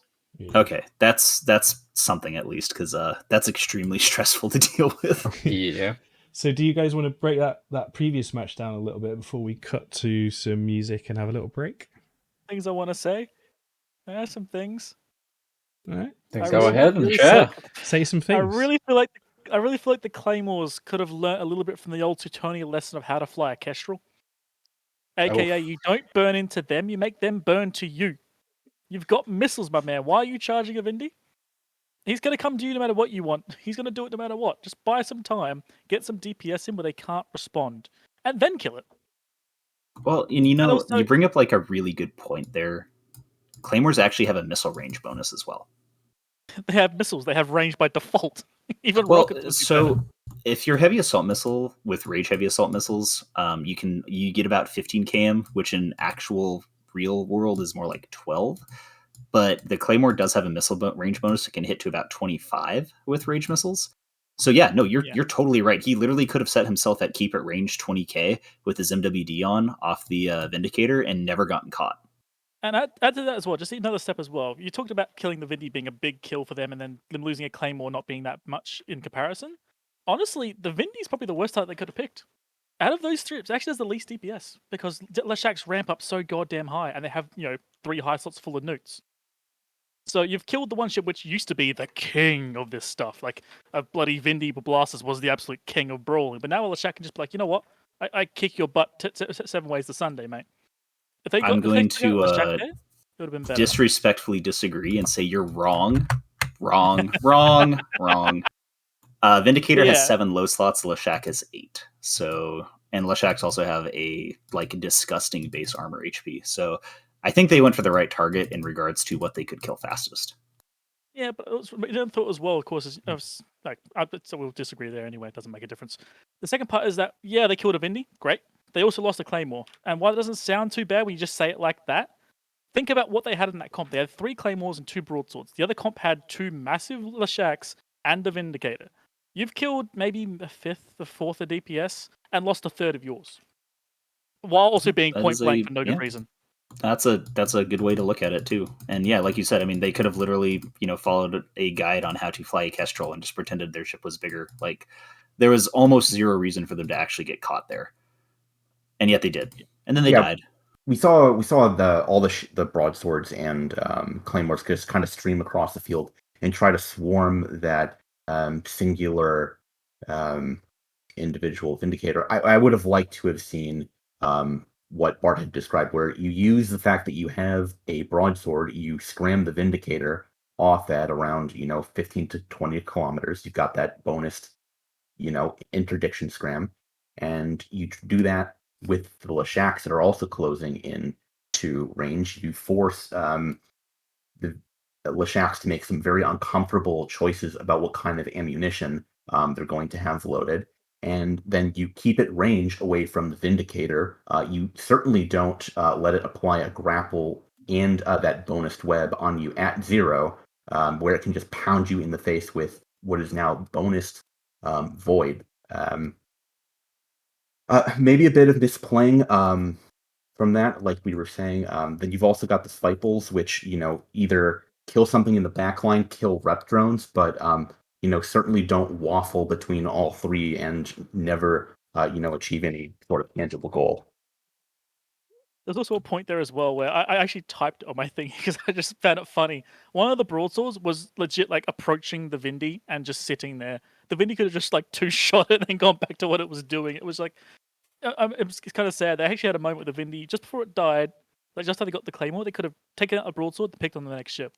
They probably didn't see the option there, but why are you doing that with your broadsword, mate? Why are you at 500 meters away from a Vindicator with no transversal? Why? Why? I like how you've got so many thoughts you need to put them in Twitch chat before someone else finishes speaking. Yes. Anyway, I love your multitasking. I must flood the waves. You must all know. So you know what though? Oh, are we leaving? We're was- not I was just going to gonna- talk for 30 minutes? Dude, I I need to go pack, so I could just leave this on if you want to like. Go Hell get yeah, it, dude! but- Impromptu talk show. Away you Let's go. do it. I was talking Okay. about Thunder Do from it. Down Under, baby. Let's go. Yeah, we're gonna talk about Eve I Vegas. completely trust you guys, so I'll be back in 10 minutes. You carry on. Oh, I Enjoy. better be ready for that mute Hey. button. Wait, is he gone? Is Dad gone now? Dad's gone? All right. Dad's so gone. I do want to say one last thing about that comp, because I kind of want to talk about more exciting things like AT-17 confirmed. Hell yeah. At the end of the day, like we say that it's like, oh, well, they could have gone this. Like, well, what if they gone Leshak? What if they gone Vindicator? What if they flew better? I think that at the end of the day, they still would have won if they had gone after the Leshak with everything they had instead of swapping off when he was sitting at about 20% armor. So the big thing to point out here is that it does show how just disgustingly powerful that shield rush is, and how that you can still kind of get away with it even though every single ship was banned. I think we were talking about it earlier. So, that's kind of my little final take, is like, even with their piloting mistakes, even with potentially target calling mistakes, even with them doing some kind of weird, questionable stuff, all they really had to do was just keep mashing F1 with their overheat onto that second Leshak, and I think they still would have ended up winning. Yeah, that swap was the best. Also, note as well, the Arbitrator, the Arbitrator, the Vexor, and both the Shacks were all nuke fit. Every single one. They followed my old advice from the AO and just brought all the nukes. If you're going to go nukes, you bring them all. Yeah. One thing that really can't be kind of overstated is the Vexor and Arbitrator drone damage ships. I didn't get a good look if they had been applying those drones to do more damage to the core, or if they had been swapping over to ret bots at some point and just relying on the pair of Leshaks as their DPS backbone. I mean, do you really need anything else though besides the pair of Leshaks? I mean, not really. That's kind of the point. Thick. That's a good thing as well. Like the Vexor just had nothing but newts and potentially maybe just nothing but rep drones. Arbitrator was there to support and then bring nothing but rep drones potentially. Yeah, you're right. You don't need anything more than Leshaks to just kill everything. And the Vexor can also role play as a tackle ship as well, so it can also go and tackle things for you, nuke them down, then let the Leshaks get it. So it's honestly a pretty powerful comp, and just keeping those 3 core ships alive to then just murder everything.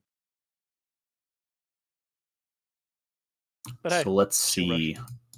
Shield Rush. So something to note is that AT-17 is coming up. The feeder rounds are next weekend, which I think we have, 37 teams or something ridiculous like that in the feeder rounds, or 45 or 58 or 130. There's a lot. I'm literally looking at I'm building as we talk the schedule for it, and there are 35 matches. Give you an idea of the amount of matches across that many teams. I think the first 19 matches are all unique teams. So it's 2 times 19, who wants to do fast math, plus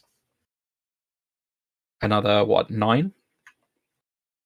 Okay, so There's a lot of people.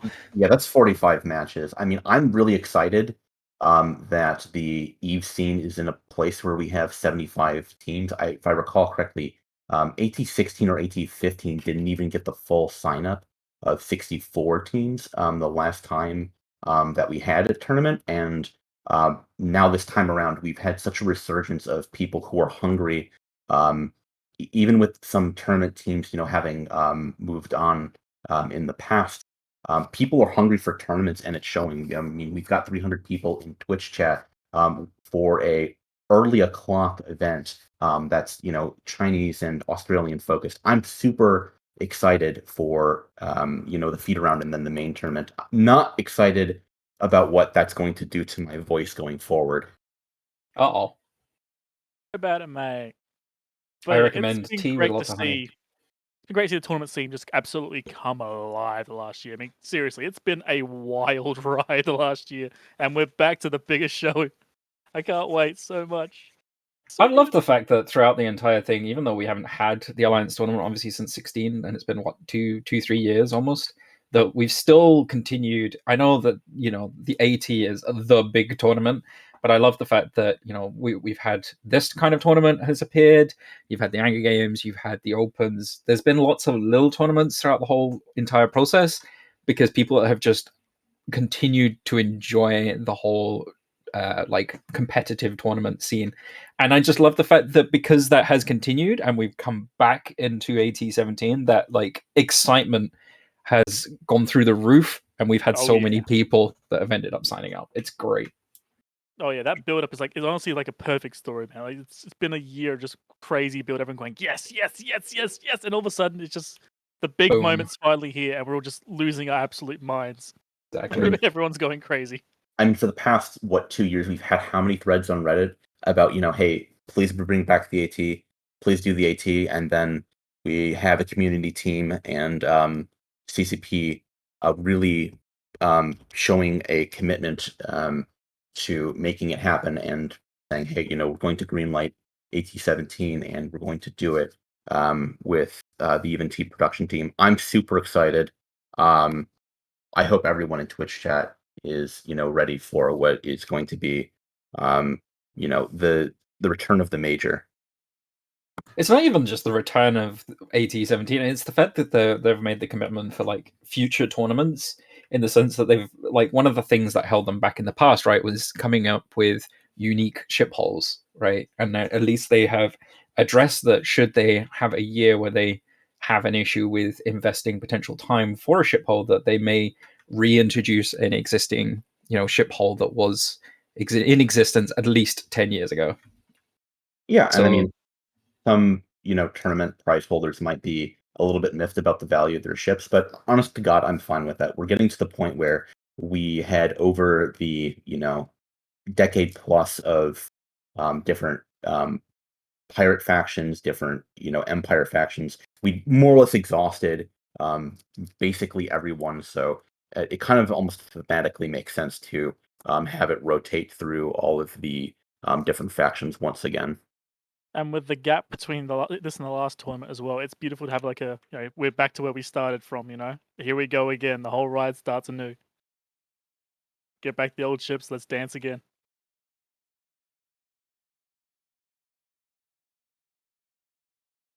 Hello? Did I just kill everyone? No, no, you're good. Engaging in Twitch chat. Oh, Nobody's you wanting heretic, mate. I Come know. on, you DJ, shouldn't be I'm pro doing that. Twitch. So we're doing feeders. We're doing a stream for it, correct? Correct. Yes, I'm literally Cool. working on the schedule as we speak. That's right. Yeah. So that's gonna be a day. It's gonna be like a full probably 6 hours each day, huh? Or 6 to 7 hours. So the match one start time is 2:00 Eve time, and will end at the end of the first day at probably about 20:30 Eve time. The last match is at 2000, so call it, you know, finishing at 2010. Probably have a short conversation afterwards and wrap up. So yeah, it's gonna be a long day for sure. All right, Dad's back. Hi, Dad. Oh crap! Everyone hide. Do you want? Everyone chat. Shut up. Do you Shut guys up. want You a didn't little? see a thing. You didn't hear a thing. Okay, cool. General's here, and he's far more responsible than me, so it's fine. I know it's fine. Do you guys want to have a little break, some music, or do you want to talk for another 15 minutes? I think it's 15 minutes. Pretty good. 15 minutes. I mean, they haven't even discussed the bands for the next game yet, so you've got plenty of talking. What I might do though is grab some Gatorade and add in some C4 Ultimate, the official sponsorship of the China Event tournament. Not actual just be hyped up. Not actually an official sponsor, but since we're not on the CCP stream, I can say whatever I want. I can say almost whatever I want. Dad's back. You can't say that. Within Twitch terms, within Twitch guidelines, yeah. That's within the Twitch TO. Wait, that means I can't say the S word. All right. Spaceship. Yeah, spaceship. Spaceship. We have 15 minutes until the next match begins. That would be between, I guess, Nightmare, Skate, and Rainbow Wolves. Just kind of having gone over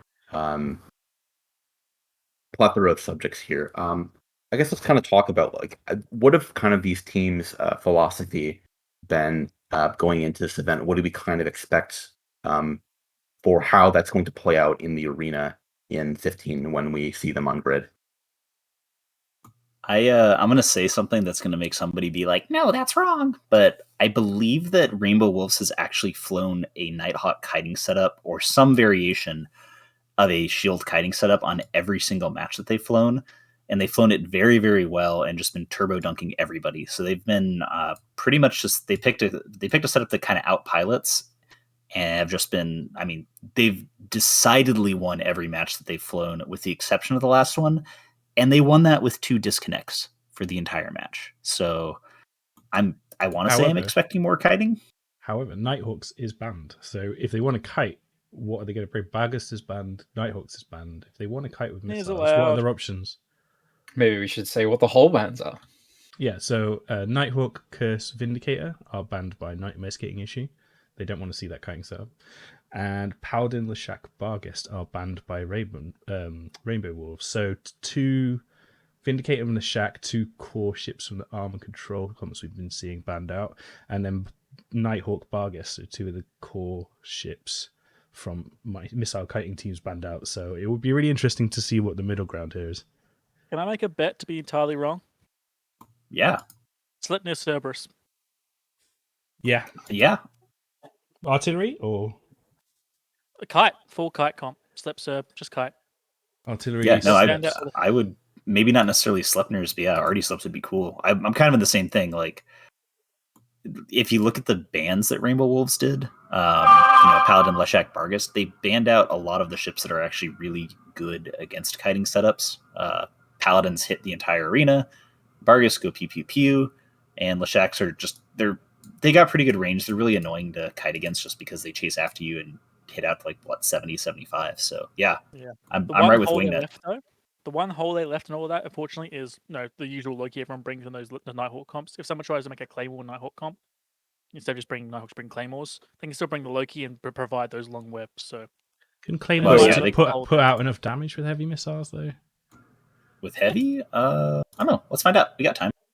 So opening for viewers who are not intimately familiar with the ins and outs of the EVE tournament meta and scene, why would a team choose to go for something like an artillery Sleipnir as opposed to a heavy missile Claymore?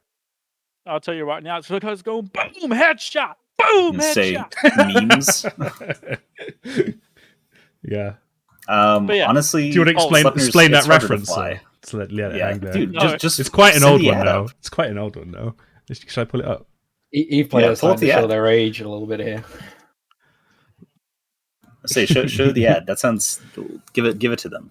So that way we don't have to. Oh yeah, perfect. Here we go. Wait, can you see it? Oh, no. Give me 1 second. Oh, okay. Buffering. That's not good.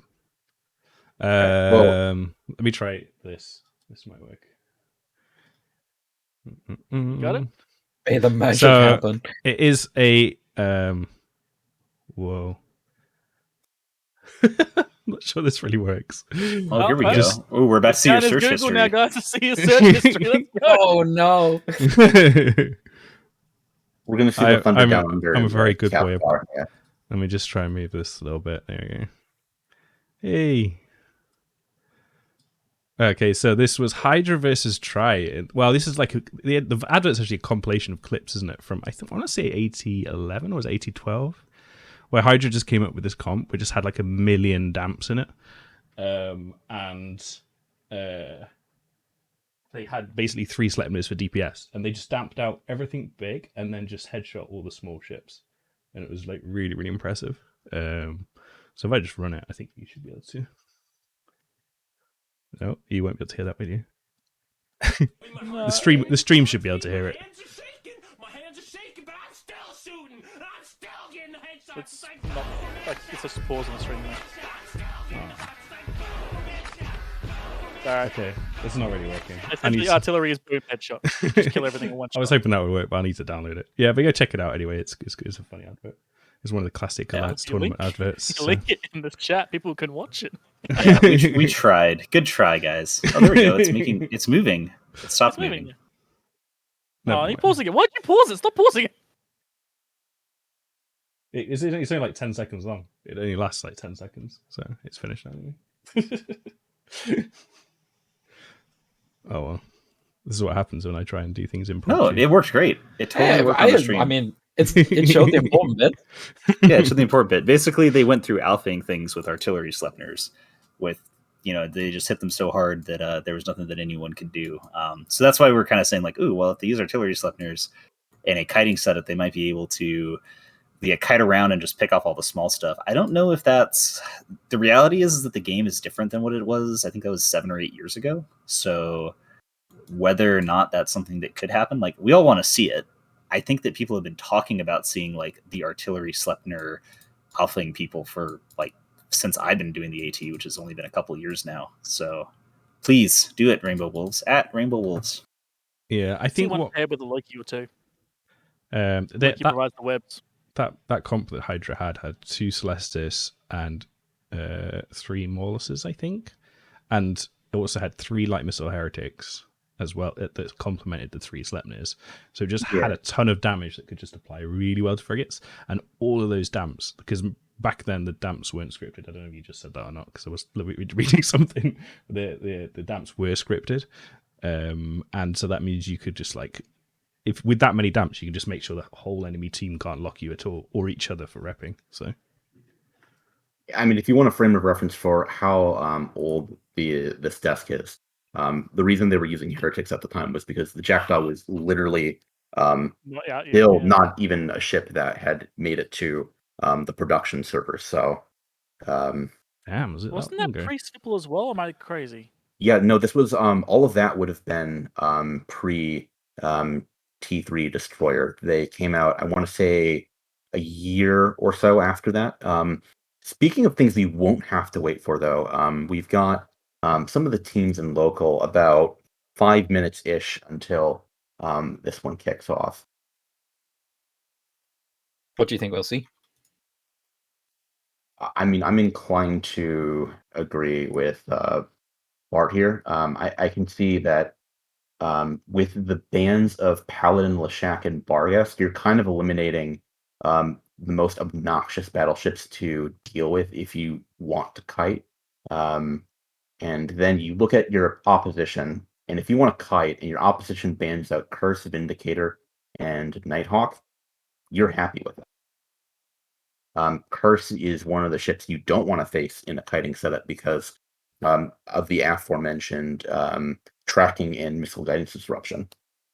What I want to see here is like the ultimate like 15D chess play, right? Where the other team, it suspects that Sleipnir comp's gonna pop up, and they just start bringing laser abandons for no good reason. They just start obliterating him. Wait, didn't we see someone try laser abandons last week and it just was terrible? Oh, it's actually really good, but it's not like it's weird. So this is again one of those like surgical strike changes plus short range ammo thing. Laser abandons do 1400 DPS now, and they also tank really well. So yikes. If you say brought 3 of them, and then maybe brought a nice backline of I don't know, oracles, and had 8,000 DPS of lasers, yeah, it actually works pretty well. So I've seen this before. Yeah, it works really, really well as long as they don't outkite you. So, but something that is open is the Sleipnir and the Loki are both open, so we could see an autocannon ham Sleipnir Loki shield rush here as well, which would be interesting. It's pretty dang good. It's basically Sleipnirs and Nighthawks are the same ships. I think they're actually about to start warping in though. I can't remember who went last time. Was it Morden Wingnut commentating last time? No, it was not. I didn't get to say a thing, which makes me very sad. Okay, so we're back around to, I think we're back around to BBP and Wingnut then, if I remember right. Oh Sounds yeah, great. Someone should have done some production in, honestly. Thanks for sticking around. There's 300 viewers still, which is really awesome. It seems a lot of you have come in from the ping that CCP put out. Thank you very much, CCP. So if you're completely new to EVE tournaments, welcome. Hit that follow button and etc. And yeah, we've got a Discord that you can find a link to down the bottom there somewhere, where we kind of ping out tournament-related activities if that's something you're interested in. I can see the teams arrive on grid now, so let me just lock them up quickly. I'm shocked, I say. Absolutely shocked. Shocked and appalled. Shocked and appalled. Who could have seen this coming? One team is still warping to grid, but it won't be long now. That's all. I just need to bask in it for a while. Oh, don't mind me. okay. Loki was not banned. Spoiler alert. Yep. Spoiler alert. Dang. We're talking about that. Are you not listening, Mr. Bay?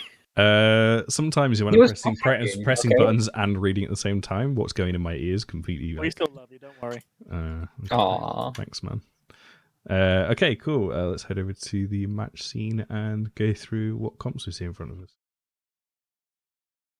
Hell yeah! And I'm gonna tell you right now, I'm gonna be cool this one because oh my god, I was right, boys. Sleipnir and Loki, let's dance. All right, Yep. I'm happy now. BPB, have fun. Yeah, they are not artillery, so you're wrong. Oh, shut down. Dabbed. All right. Yeah. So it is the autocannon ham Loki or autocannon slept ham Loki rush. They are playing the exact same setups. The only difference is that a Rainbow Wolves warped in at 10, and Nightmare Skating Issue warped in at 0 with everything, except for the logistics ships. Logistics frigates are out on the edge on both sides, which makes sense. A little bit farther away. So we're going to see explosions very, very fast here because that's a lot of DPS on both sides. Oh yeah, I'm actually kind of curious to see if the was it Wolf team? I can't remember. Yeah, the Rainbow Wolves. I wonder if they're going to try and like pull away and do a little bit of damage with barrage first, and then go in, like buy a little bit of DPS in time. Because I suspect this other team's getting ready for a full like brawl. They'll probably even have hail loaded at this point. Yeah, So I you would could try to be expect smart. so. You could try to be a little smart, pull a bit of distance first, get a bit of free damage in, and then turn around and just hit them with everything you've got on a ship that's already weakened. You know. Yeah, there's a lot of like little weird things you do in this setup. Like I've practiced this versus itself a lot, and just different rushes versus each other. And I mean, we saw it happen so much in the AO that there's a lot of like tiny, very quick target calling decisions that need to be made, because what'll happen is right off the bat, both teams, in theory, assuming one of them doesn't totally dominate the other one, are going to be losing ships left and right. So Yeah. what it really comes down to, it's not so much who kills the first ship, because they should trade really quickly. It's the decision of whether or not you go for the back line or you keep going through big ships. And Now, I want to say right now, I want to see these Fipples from the Wolves team go straight after the Scalpels who are on their own with the Bifrost, nothing else helping them. Go murder them. No, there's nothing to stop you. yeah, that's kind of the thing, is like, is that the best? We still don't really know if that's the best idea. Like we'll idea. see if it works, then cool. That totally was the best idea. Sometimes it's not, but the match is starting in like sure. just a couple seconds here. It's definitely a choice if you go for the DPS race or you go for the long-term plan. They could just charge in, go for the max DPS race. Or they could, Rainbow is actually burning straight away, like you said, so good call on that one. However, the Lokis are chasing directly after, and it looks like Nightmare might actually be going after the Bifrost first. So they're going to try and trade a Bifrost for Svipple, which is really interesting. Yeah, Bifrost is dead. Svipple is dead. So hey, look at that, good trade. Taking Lynx off the field. Interesting said is that the Wolf team was running away, right? But yet Snake Plus never cycled his micro warp drive. He just slowly burned. Yeah, it's hard to They all see. So it's passed actually him. gotten spread out. This is so the thing about this is, now that everything's spread out, it changes the entire dynamic, because Sleipnirs actually need to be really close to apply DPS fully. Rainbow is trading; they're going after another Svipple, and he's going to go down really, really quickly here. But Nightmare is trying to trade Svipple, so they're taking each other's backlines out, which is a different tactic than I personally would use. But we're going to see how it works out. I'm just going to say as well, while they're doing it, there was a Sleipnir just sitting next to an enemy Loki with another Sleipnir nearby, and they weren't shooting each other. They were just shooting each other's support. No one at any point shot the big ships. They're finally doing it now, but it's just weird. You're standing next to your enemy and shooting their small stuff. Yeah, Rainbow just nuked down a Scalpel, actually, like really fast. I think they're going to take out the second Scalpel here really quickly too. Like I said, very different setup. I'm not sure about this. Obviously, Rainbow's ahead by a little bit, but if Nightmare switches on and starts taking out the Paradigm, they might just be able to get ahead on DPS. We'll see in a second, though, but I don't know. I'm not a fan of that second Scalpel kill call. I think they should have gone for a big ship now, as one of their big ships is already being targeted. But, I mean... Yeah, I agree.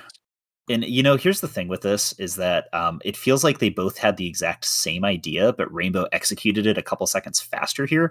At the end of the day, though, this can come down completely to whether or not, like, this might come down to the Bifrost links, which is crazy. The Rainbow Wolves is actually doing a lot of damage to Benji Sleipnir right now. They have him in about half. We're going to start seeing him self-boost quite a bit. Just because the Logi's down doesn't mean he's not going to be able to tank for a little bit.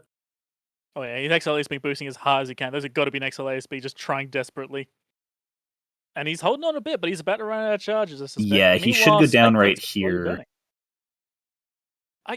I have to ask everyone in chat, have you seen Snake Pliss fire his micro warp drive once? I wonder if he's like a surprise all tank fit or something. Just absolute meme stuff, you know? I would love it if that was true, but he's now being shot down to low shield, about to go into armor. Meanwhile, Mariah Yao is about to go pop. Gone! Mariah Yao just got deleted. Yeah, I think he might have not actually turned his shield hardeners on, which is entirely possible. He might have had everything preheated, and Snake Plissken is like somehow living here with all of those shield rep drones on him. So Nightmare Skating Issue, like they just lost two Sleipnirs for. They're about to lose one, but they lost two Sleipnirs for nothing, which is not what you want to see in this. The Loki of Nanli NL was actually a smart bomb Loki trying to remove the rep drones. He did finally get it and get rid of a Snake Pliss, but that might have been a bit too late, as now they've still got a Sleipnir on the Wolves side, and they're only versing 3 Lokis, and I mean, they're Lokis. They're not really a Sleipnir in terms of the damage. They are Lokis, but they are also like they have an opportunity here that they really, really need to do, and just get the hell away and start spreading webs, because the Paradigm Sleipnir is actually he's not moving at all. He's kind of just sitting there like super web down and applying DPS. I'm trying to figure out who he's how close he is to the actual target. Yeah, he's actually a little bit far away from the target, so he's they've mitigated a little bit of damage by just the call that they're doing. Again, Nanli NL with that Loki burnt straight up to the Sleipnir or Paradigm and smart bomb whatever remaining rep drones were left. So that Loki is just kind of just going in there brawling, smart bombing off all the support, and then just hugging the ship. And Paradigm goes down to it too. That's actually a surprisingly good call. It's a surprisingly good call. I'm not sure who's going to win with this one. I know it sounds kind of like, okay, well, yeah, there's 2 Lokis versus 3. I think that the Nightmare Skating Issue Lokis, if they're drone Lokis and they have rep drones still, they could maybe pull this off just from the smart bombs. So I'm not really sure. They might have smart bombed their own drones off, though, which is not a good thing. But you see that Light does have rep drones on Nan. Nan needs to get Light rep drones on Light, and they could maybe tank this. I know that sounds super weird, but there's a possibility here that Nightmare could still win. Here's a crazy idea, right? What if Nan got really lucky and timed his smart bombs to go off when the missiles are about to arrive and start firewalling them, eh? Could you imagine the amazing stuff that will totally not happen in an AT tournament ever? Yeah, I don't think that I don't think small smart bombs do enough damage, but that would be pretty cool. I think we've seen that before actually, but it's not going to happen. Light does drop down. Yeah, that was really close. That was like actually really close. Remember, this is a best of 3, so just because this has happened, it doesn't mean Rainbow Wolves are out of it at first. I guess while they're taking down the last one, I think both of us said we didn't really like wiping out the back line. Do you still kind of agree with that? I still don't really agree. They could have had like the Sleipnirs poke on one of the Lokis or the other Sleipnirs and just rip it to absolute shreds. Because I mean, we had the DPS to do it, but they could have sent, say, the Swipples to go murder the Scalpels while that's happening. Oh, we talked about that before. They could have had the Swipples go in on the big ship too. I don't know. I like headshotting, so I'm kind of biased there. I didn't see what killing the small stuff really did. Yeah, I'm right there with you. Like, if we saw how fast the Sleipnirs just melted when they were all shooting each other, I don't think the Scalpels would have kept them up. Like, I really like your idea where it's like, okay, well, let's send let's send our Spipples onto their Scalpels and then kill their Sleipnirs. Maybe we'll see this setup again. Maybe not. However, regardless of how we feel, Rainbow Wolves does win, that last Loki surviving in about 60% armor, and that is Rainbow Wolves up 1-0 on Nightmare Skating Issue with 100 to 55.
Welcome back to the speaking section.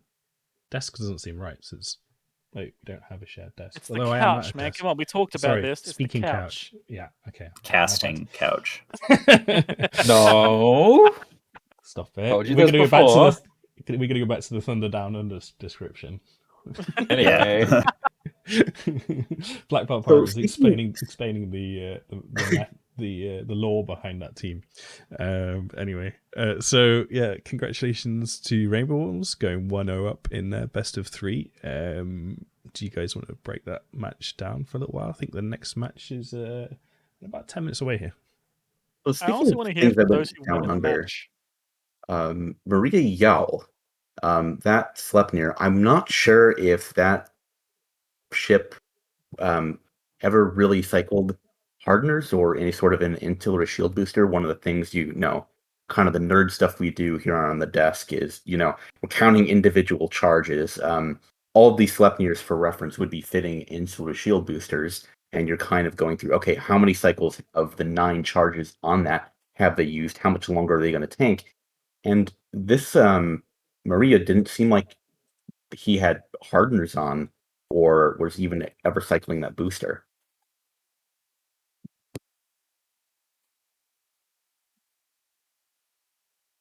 The dead silence. Yeah, Yeah, that was a weird one. I think I dream of if we see like a rematch of that. I would love to see someone bring a polarized slap to that because they got shot the very last. I mean, you could those have just gone something really silly there, and no one would have known. the nightmare skating issues you slept seem to go down really fast. Maybe they were how like low on tank, high on damage, expecting to be shot last. I don't know. But yeah, that was a really fun match.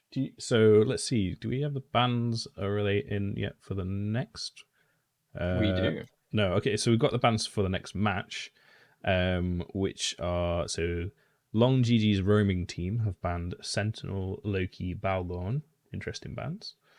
And Flight Deck have banned Nighthawk, Loki, and Curtis.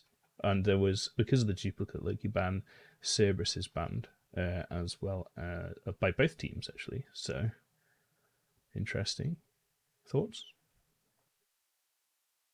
As you said, interesting. That's a very weird selection in some cases. The Sentinel ban? Where did that come from? Has that been used or something? It got banned a lot actually in the first weekend. I say a lot. It got banned across several games. There was I a don't know why. there was a comp early on that used double, was it even triple Sentinel? To really good effect, I think, because the points are slightly different in this from AO. It means you can have a slightly stronger support wing compared to what we saw in AO. Yeah, I mean, and we they made see- use of the Sentinels for that, basically. Yeah, 40% of the games last weekend had Sentinel bans in them. Yeah, I mean, the reason you'd want to bring a Sentinel is that it does what the curse does in terms of the missile guidance and tracking disruption. It just doesn't provide any of the kind of the long range newts. It has the shorter range newts. It's got a bonus to that, but it doesn't have nearly the tank of a curse. But you pick up mobility. You pick up a really really good lock range and just a good sensor suite that those particular disruption frigates, Tech 2 variety, have. So I can see why, for the point value, you would want to bring that in a meta that's been as heavy on either missile ships as we've had it be so far. As far as the choice of banning a Cerberus, so Bart, I mean, we've kind of seen, I guess, 2 real, archetypes behind that. We've got the heavy missile Serb, or heavy assault missile rather, and the light rapid Serb. Walk us through that. I think Bart went to get Gatorade, or that's what he put in chat. I don't know if he's back or not. Okay, well, I'm drinking Gatorade. He's back. Great, just in time. Sweet. What am I talking? Oh, services. Yeah. I got distracted because I did some extremely intense analysis here and noticed something. The Bargus is not banned for the first time today. Oh, I know, right? Oh, and they banned the Curse and the Sentinel, which are both really, really good disrupty boys. So I feel like both teams might be planning on Bargisting each other. Like that's what I would expect. Though this is not the AT-17 where Bargis are only 20 points, so we'll see. And banning out Loki as well is a good. Like Loki is not the best Yeah. for it, but it can hold down a Barg long enough. So it's Barg could be a pretty good option here. We could see Yeah. that kind of Onyx Nighthawk Odin's Call style heavy missile kiting Nighthawk comp. Because well, the Nighthawk's banned as well, so I can't.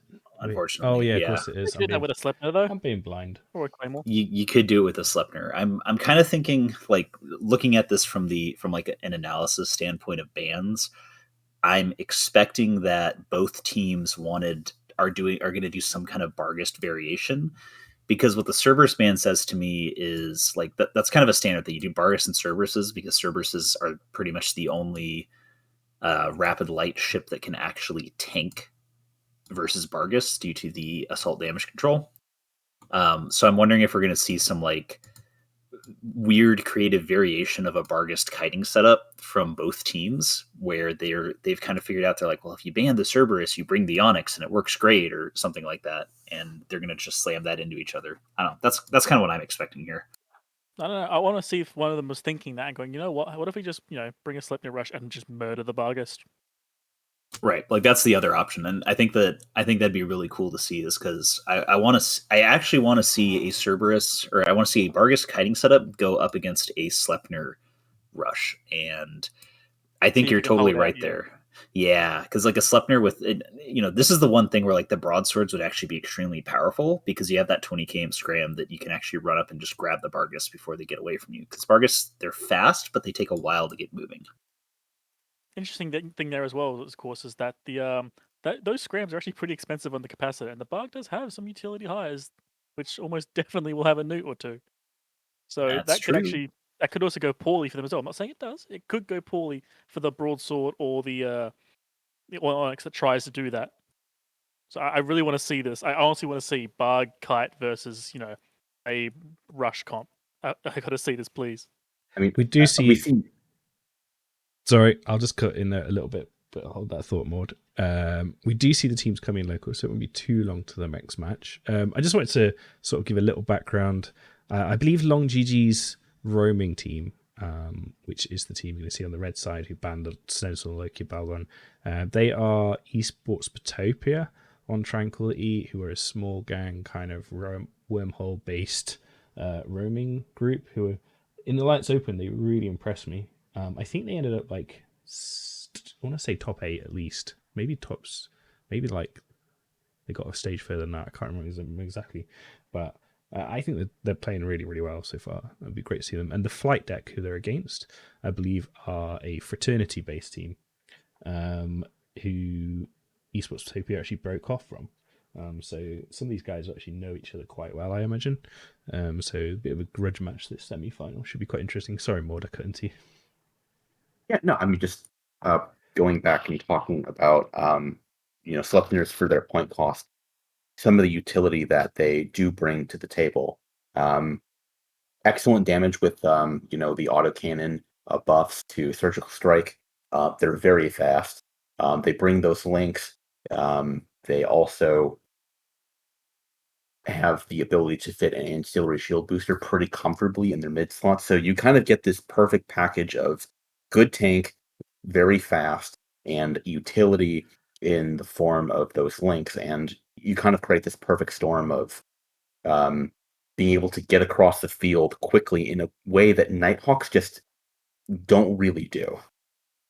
I am really excited about what I'm seeing on my overlay right now. The teams are warping in, and you guys, I don't think you've mentioned any of the ships, the core ships that they've brought. So perfect. I love that. I'm excited. I've lost track of who's commentating, but I'm sure you guys know what's what.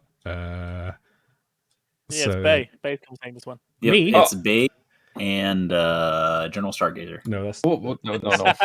No. You guys are killing it. I don't want to talk. It's fine. Is it more than BVP? I think. Correct me if I'm wrong. Sure. So let me just lock up the chips, and we'll go to the arena now. Actually, while I lock them up, and hell? you will see rattlesnakes. Commence evil laughter. I would like to state for the record that I believe that my idea was better, but I like their idea because it's different. My idea was better. Lovely. Yeah, I'm excited. Yeah, it's still triple battleship versus triple battleship. Long GG's rattlesnakes are cruise missile fit. I am checking the single rattlesnake of flight deck and seeing what the situation is. Yeah, so both rattlesnakes are cruise fit. And I'm gonna guess. Yep. Ooh. Okay. Actually, the flight deck's Scorpion Navy issues are torpedo fit. And so is the rattle. Yeah. So flight deck's running torps. Fun fact.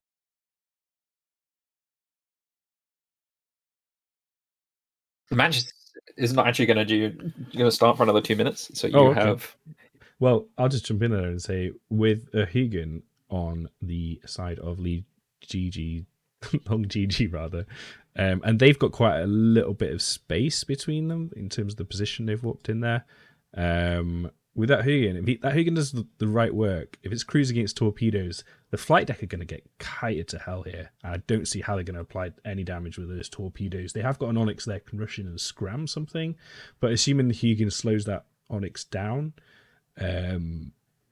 yeah, are you sure they're torpedoes? Because they're going to get stomped. I am 100% sure. Yeah, Yes, they are. Flight deck is running torpedoes, and we see Long GG is running torps. And Yeah, for those and I'm actually in the, trying to big teams find. watching, here's how you Oh, know right, the it's the other way difference, around. okay? For those Yeah. of you who don't know, this is how you find out. The torpedoes are 3 missiles. The cruisers are a singular missile. This is your lesson today. I hope you all remember it. Thank you. It's almost like we were quizzed on this, less than a week ago or something. It is a tricky we one. were. So here's the big thing with the torpedoes is that they are about 30 km range max. So I believe they got buffed a bit more than that, but I just pipe it. Unless they have missile guidance stuff on their missile range, they are 30 km with Navy, I believe. And I don't know how much they are. I'm assuming it's a little bit shorter with the super high DPS ones. Let me take a look real quick as we are starting. Yeah, so it's 25 cam with Rage and 30 with Navy. I guess you could use Javelin, but you're going to lose like 20 or 30% of your DPS. So there's a lot of DPS, though, from the Flight Decks team. Like, if they get in range with those torps, oh boy. Yeah, I mean, this is where the Huggin for Long GG's is going to come in clutch, making sure that with those links from the Stork, just keeping that core away. Meanwhile, the Spitebulls immediately for flight deck running across the field, trying to grab something, and it looks like they're going for, I want to say, the Scorpion Navy issue of Long GG himself. If they can do that and then get the torps on top, yep, they've got the Scorpion Navy issue of Long GG. If they can get the torps on from that triple Scorpion Navy issue, he's going to go down in a matter of seconds. Yeah, and Long GG is trying to clear those Spipples off as fast as possible to counter it. But at this point, there's also now an Onyx on Long GG's Scorpion Navy issue, so he is not going to be going anywhere. Rainbow is dropping really quickly in his Spipple, but we're going to see. I guess time will tell if he sacrificed himself in vain or not, as they did successfully capture the Navy Scorpion on Long GG's team. Okay, so we've seen that the Navy Scorpion has now been, of Long GG has been captured. The Stork has gone right into the Rattlesnake and is grabbing that Rattlesnake. I'm gonna interrupt you because he's almost dead already. Yeah, Long GG's breaking. So the play here is use your Stork, piggyback, hold down the Rattlesnake, and as soon as Long GG drops, you send your Scorpions straight into the Rattlesnake, and you just go to the next primary. Excellent job by that Stork of Mr. Pew Pew. And actually, excellent job of just their team in general, because if you notice, once they had him tackled, they immediately went after and grabbed Colbert's Rattlesnake. So, the flight deck's running with this momentum. And Long GG's roaming team, they're not really killing anything. I think they're trying to break the Onyx of Rose attack, but they're having some trouble. Even though on paper Rattlesnakes do tons and tons of damage, they do have a little bit of an application issue, though. Rose is starting to drop. Colbar has been hard tackled, and there's no way he's getting away from them. Yeah, I want to give a quick shout out to Super KK, that Spiteball, getting initial tackle, and then screening past and getting out, getting fully topped up here. Rose attack breaking, but the Vigil, is it a boundary violation? I want to say Yeah. 125. Yeah, the Vigil just Yes. boundary violated from the flight deck. Yeah, you hate to see that because it means that their torpedoes are going to apply not nearly as well.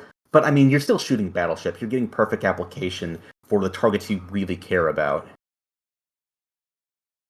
They did just lose the Onyx. I think that, they're probably not particularly important once they've gotten the tackle here. So it's, if you trade an Onyx for a Navy or for a Rattlesnake, that's a solid trade. Yeah, suiciding your Vigil was not a great idea. Let's all admit that. Good job, flight deck.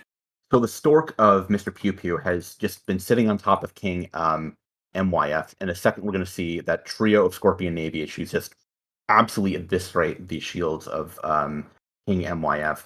Rosemary appears to be the next primary, but I mean, these two defense bars do not look anything like each other. The combined HP of those two Navy Scorpions and the Rattlesnake,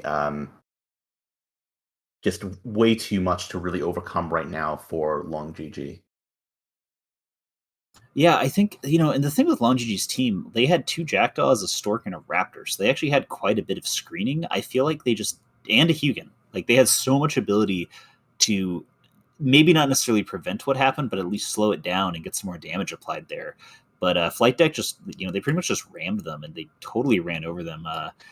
And I'm just not seeing any damage being applied. Like, the Rattlesnake of King, he's kind of doing some damage to, various ships. He's got his drones out, but they're not really applying anywhere. They're trying to take a Kieran down, but, you're shooting a Kieran with cruise missiles, which isn't the greatest idea, even if he's webbed and painted.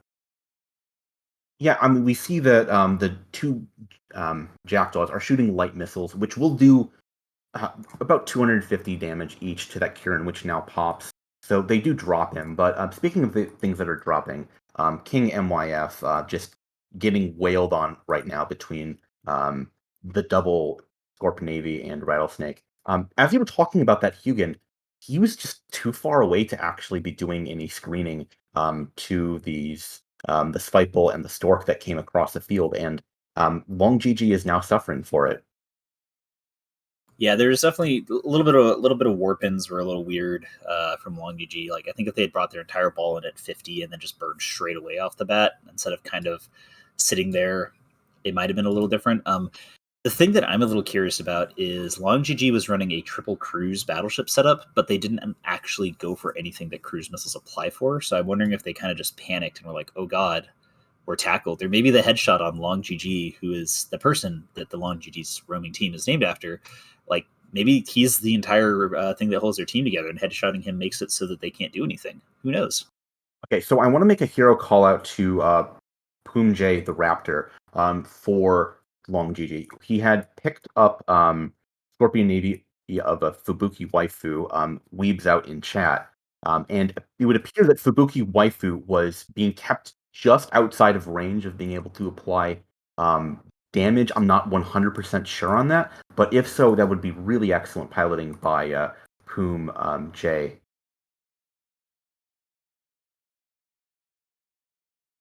Yeah, I'm trying to think if there's a way for Long GG to come back here.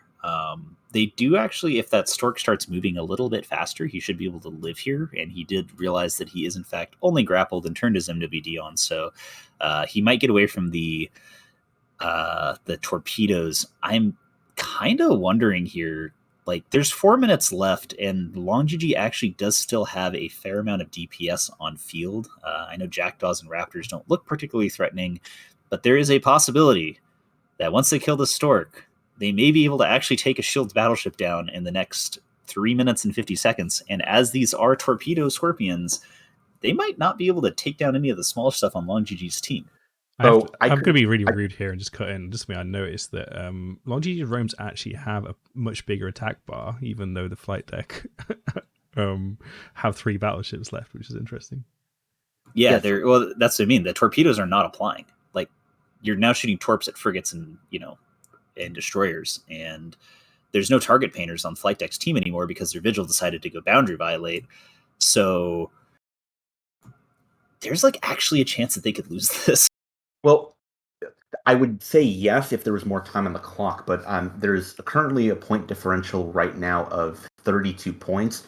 you're not killing 2 battleships in the span of 3 minutes with what you have left on the field. I could see maybe possibly breaking a rattlesnake, but even then, Kieran drops now. As I say that, one of the benefits of rattlesnakes and scorpion EV issues is they have absolutely monster tanks, and the self reppers that they have at this point can probably hold up against what Long GG is outputting at the moment. In all honesty, like Scorpion Navy issues and rattlesnakes have so much shield HP that they can probably passive tank, even if they don't have self reppers. But I don't know. We'll see. I don't think so. Like, they need to stop ramming into grapple range and getting alpha by torpedoes. Long GG maybe could have pulled this off if they just kited them since torp battleships, but they've decided to instead slowly rush their tackle and get them grappled down to 100 ms and alpha by torpedoes, which is not what you're supposed to do.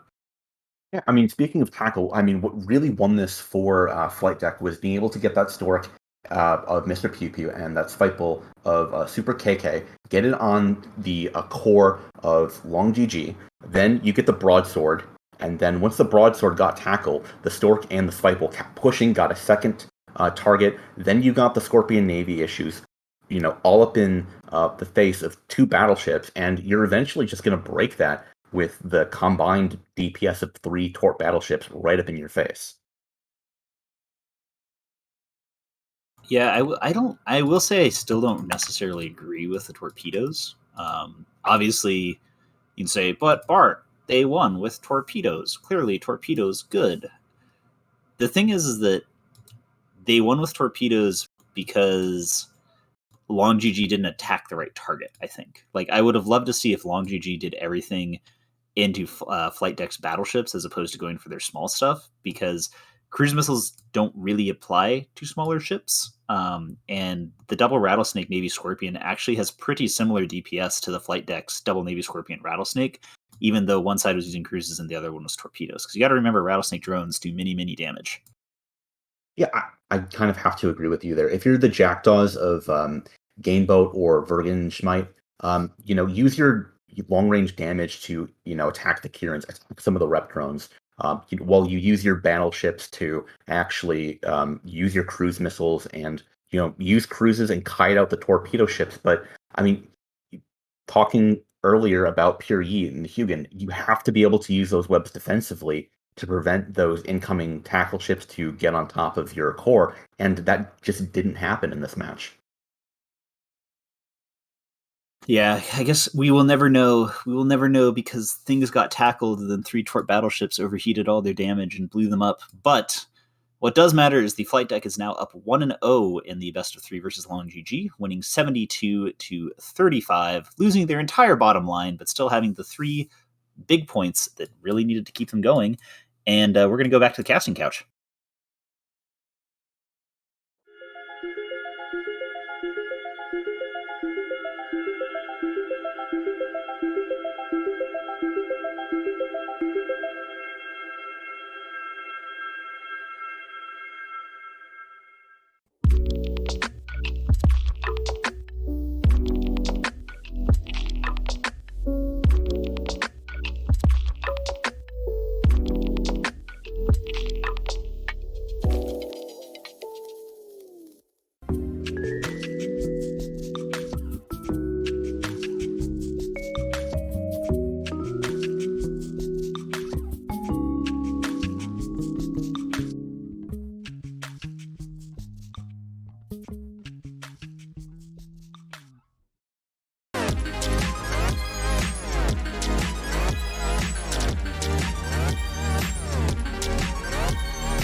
Welcome back. Another exciting match there. Wingnut is about to point out why he thinks that Black White Pirate is wrong. Yes, Bart, you are wrong. There is many argument behind the scenes. The torpedoes were the right way to go there, absolutely. Because they have much DPS, obviously. But the problem they really had, the other team, they had a lot of crews. They had one tackle ship who couldn't tackle the tackle and couldn't tackle the DPS ships coming in. They had to do one or the other or both. and they couldn't do anything. They couldn't kill a tackle fast enough to stop the DPS ships from getting to them and killing them in flat seconds. Nor could they stop the DPS ships from getting there and try and kill the tackle with their big ships. Otherwise, they didn't have to tackle themselves. So that is a really good way of just ruining the opponent's team of having a choice there. They really had that back against the wall the moment they landed on that grid. Even if they warped at 50, it still would have been hard. They still would have just charged in with these 3 battleships with all their torpedoes and all their tackle ships. And because they brought jackdaws instead of Swipples, they couldn't even screen them.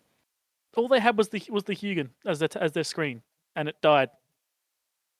Oh, didn't die. It did nothing at all. we're not going to know because the piloting wasn't particularly great on Long GG's team. I'm pretty sure that if you put Hydra Reloaded in their comp, they would have probably won that just by screening everything out, regardless of cruises or missiles. One in different ways. The one way I think is, for instance, don't bring jackdaws, bring Swipples. You've now got a tackle boat that can keep the cruise ships away from the torpedo ships for at least a little bit of time. Oh, jackdaws are better. They're actually the same speed, and they do more DPS and they have more mid slots. But they don't tackle. Jackdaws are almost always light missile boats. They don't tackle. No, dude, rocket jackdaws. Come on, gamers. I would love to see that, but that's not really the meta. That's why I don't say it. Dude, I'll show you some I'll show you some next week. How about that? I want to see rocket jackdaws. I'm not gonna lie. I like that ship, but yeah, they essentially, because they had no real tackle, the torpedoes just get to do whatever they want, and they had to choose between killing the tackle or trying to web out the DPS ships and then try and kill the tackle, and they just couldn't do it. There was nothing they could do there.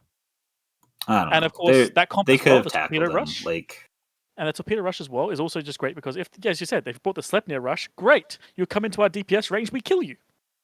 Yeah, let's kind of shift things over to, I guess, how this would sort of play out in a scrim environment. If you have either the Sleipnir rush, or you have the Claymore variant, or you have the Nighthawk version of Nighthawk and Loki comp, how does that really fare for our viewers up against something like, say, Torpedo, Rattlesnake, Torpedo, and Scorpion Navy issue?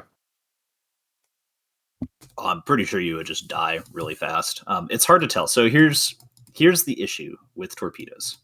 There's a very important one, and we're not talking about it. Their fitting is really, really rough, even on a battleship like an SNI or a Rattlesnake that have a lot of stuff. So you're going to sacrifice tank. Like, you have to sacrifice something to fit them. Now, the damage on them, if you had the 3 torpedo ships and they rushed a Sleipnir into you at 0 and you grappled it down, you're going to 100% apply. The Sleipnirs are going to die very, very quickly. Whether or not they're going to die faster than the SNI or the Rattlesnake, I'm not sure. I've never practiced it against them. It's entirely possible. I think that it was a very, very good idea, because I think you're right in that they brought the torps because they thought they were going to get shield rushed, and they're like, haha, this counters the shield rush.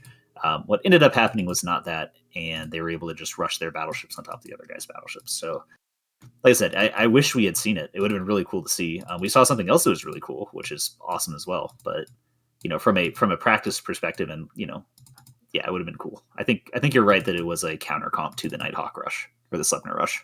I just want to say as well, one quick thing is that the team with the torpedoes, that match, did essentially everything almost perfectly. Now, me sitting here on the couch, I can go, you know what? You could have done that a little bit better here. But honestly, every move they did was the right move, just maybe not as fast as it could be. That was it. Like, they pulled everything perfectly.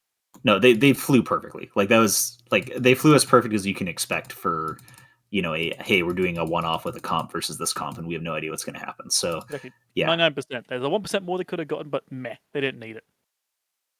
Like, So, one little complaint I had, and this is the one I have, the only one of that entire match on their team, is just that they could have moved the Onyx onto the next ship sooner. It was still holding down the first ship they tackled when the 3 battleships had arrived. It could have left. I'm going to and gone move for us the on. next one. I'm going to move us on Aw. because we have already, I see one of the 2 teams in locals. That doesn't mean you don't have too long before the next match. It is to start in 4 minutes. It is the second match of the best of 3 between Nightmare Skating Issue and Rainbow Wolves, which is a semi-final best of 3.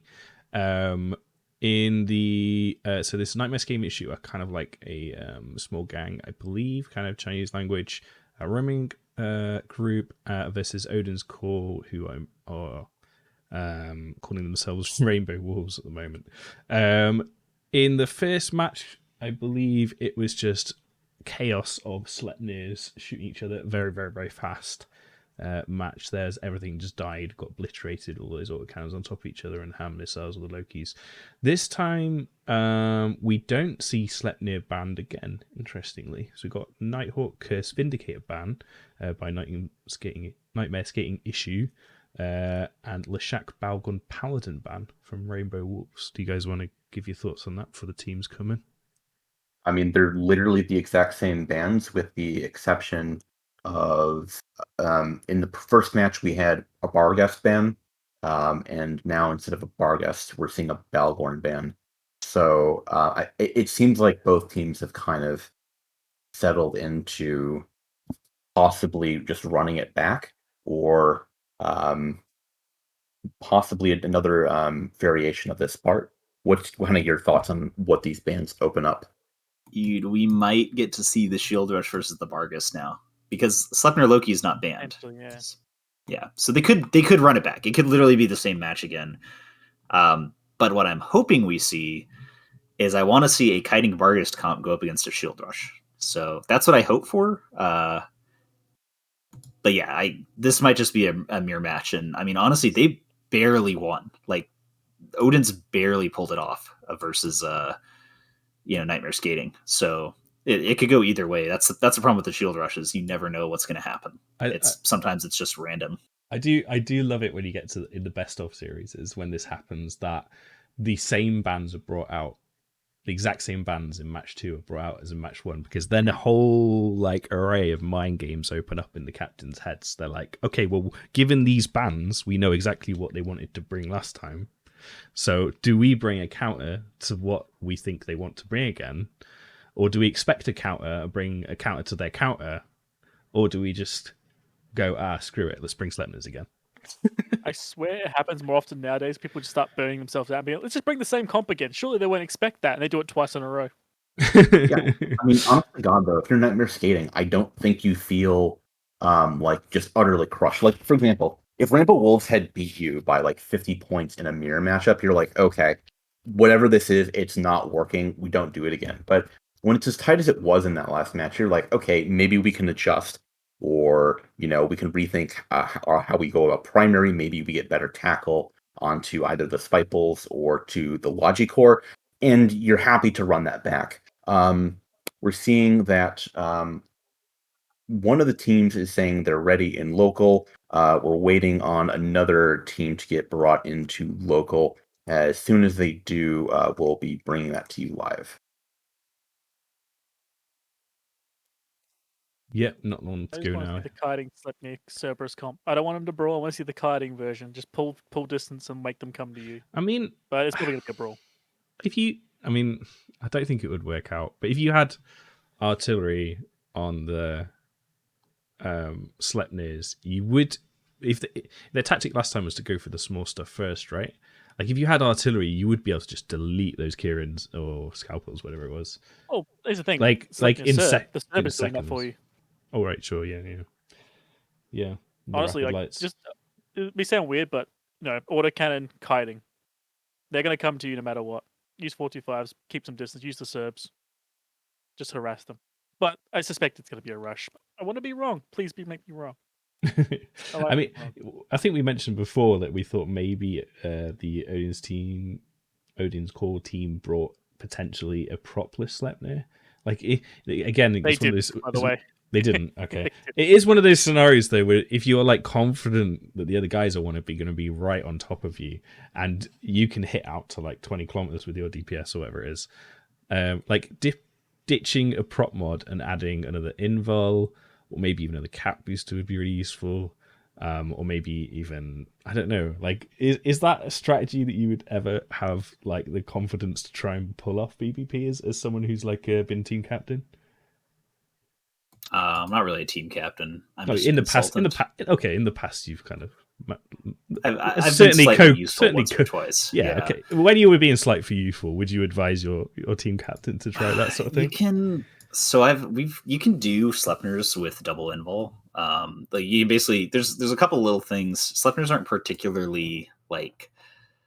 There's kind of a generic AT fit for Sleipnirs that has been being used for years and years and years. You can you can add another invul to them and like take a cat booster off, for instance, or like take a web off and do that. The issue is that because of the way links and heat and Minmatar resists work, the other invul really only gives you like a couple more percentage in shield rep and self rep.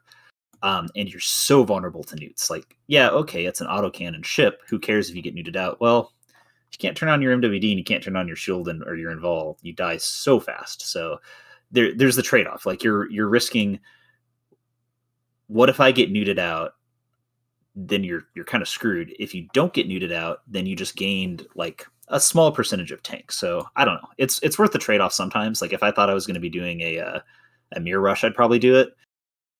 But I don't know. Like I said, I hope they don't mirror rush, but if they do, maybe that's the secret, secret sauce. Apply a little bit more tank to your ships and then do more damage. Yeah, you have and then to their know HP goes what's down coming. first. You have to Yeah. know it's coming to make that call. You have to just know they're gonna do this. We've made them do this. They're gonna do it. Otherwise, you're just committing suicide with extra steps.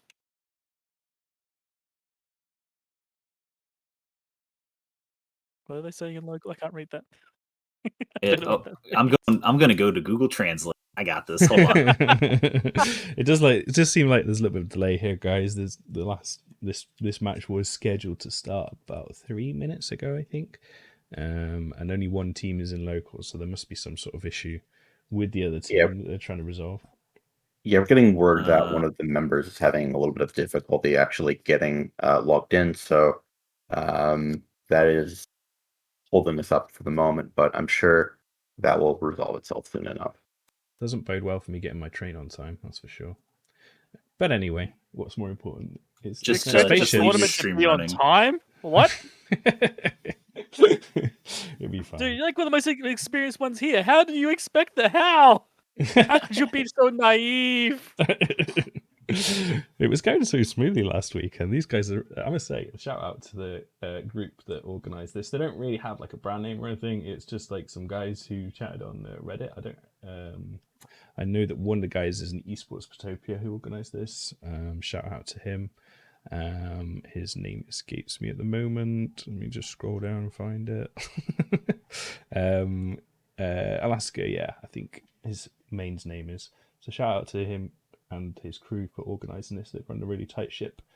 Everything's been on time, very smoothly run. I mean, I'm very impressed. It's always cool to see new groups come in and organise tournaments. It is really, really challenging trying to organise EVE Online tournaments. Made much easier by Thunderdome, which is awesome. CCP have been... Thank you, CCP Aurora. You're our queen. Yeah, pretty much. So... yeah, but these guys, they've run a tight ship that have been pretty impressive. So I do see two teams in local.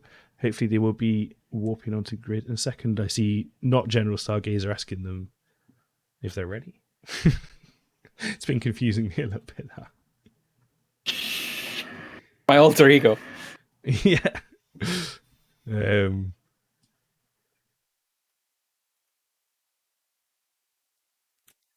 Soon. I'm just looking at Twitch chat, see if there's anyone saying anything interesting to comment on. But well, Ithaca's in Twitch chat, so we should all re at him for not being here. Yeah, there's never anything interesting in Twitch chat. I mean, that's a lie. Sometimes you type in there. There's Yeah, never anything interesting in Twitch chat. We avoid it. Yeah, I really don't know what we're going to see here, but I'm quite excited. We should see the teams coming in any second now. Oh, okay, I can see it on the overlay. Yeah. Cheater. Cheater. Bar guests are in play. That's what I'm going to say for now. Yes! So, yeah. Please talk bugs, just to break the mold even more. Talk bugs, let's go. Talk bugs, they would fire really fast, right? Because they get the... Yeah, no, they'd be vomiting missiles. I think to quote, they'd have a pretty decent range. Maybe I'd have to look. The velocity bonus, I believe, gets extra range, so they should. So, hey, we're getting what I wanted. Hell yeah!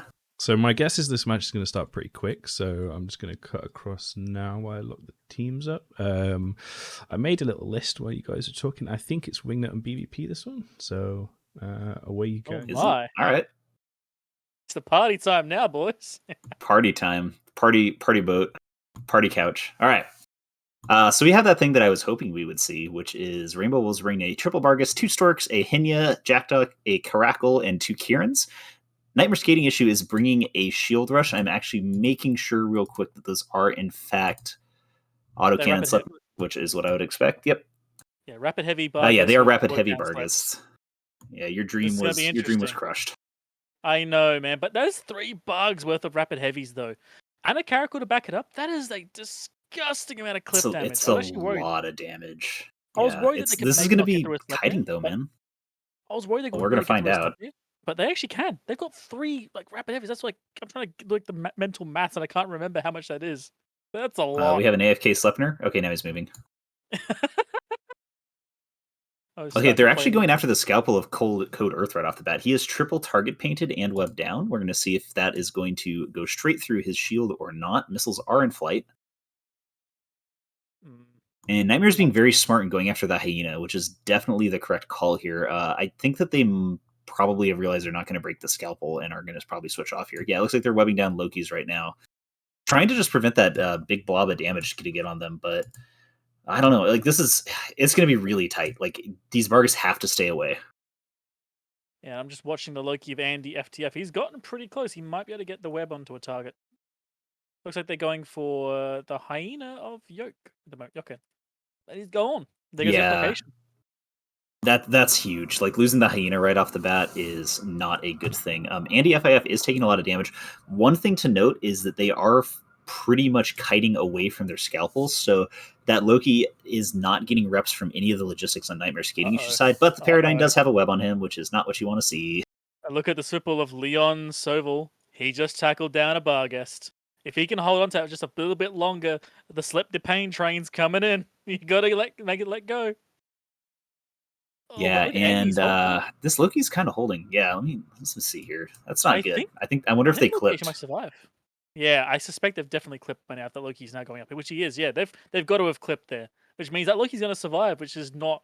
That's looking really not good for the Bargs.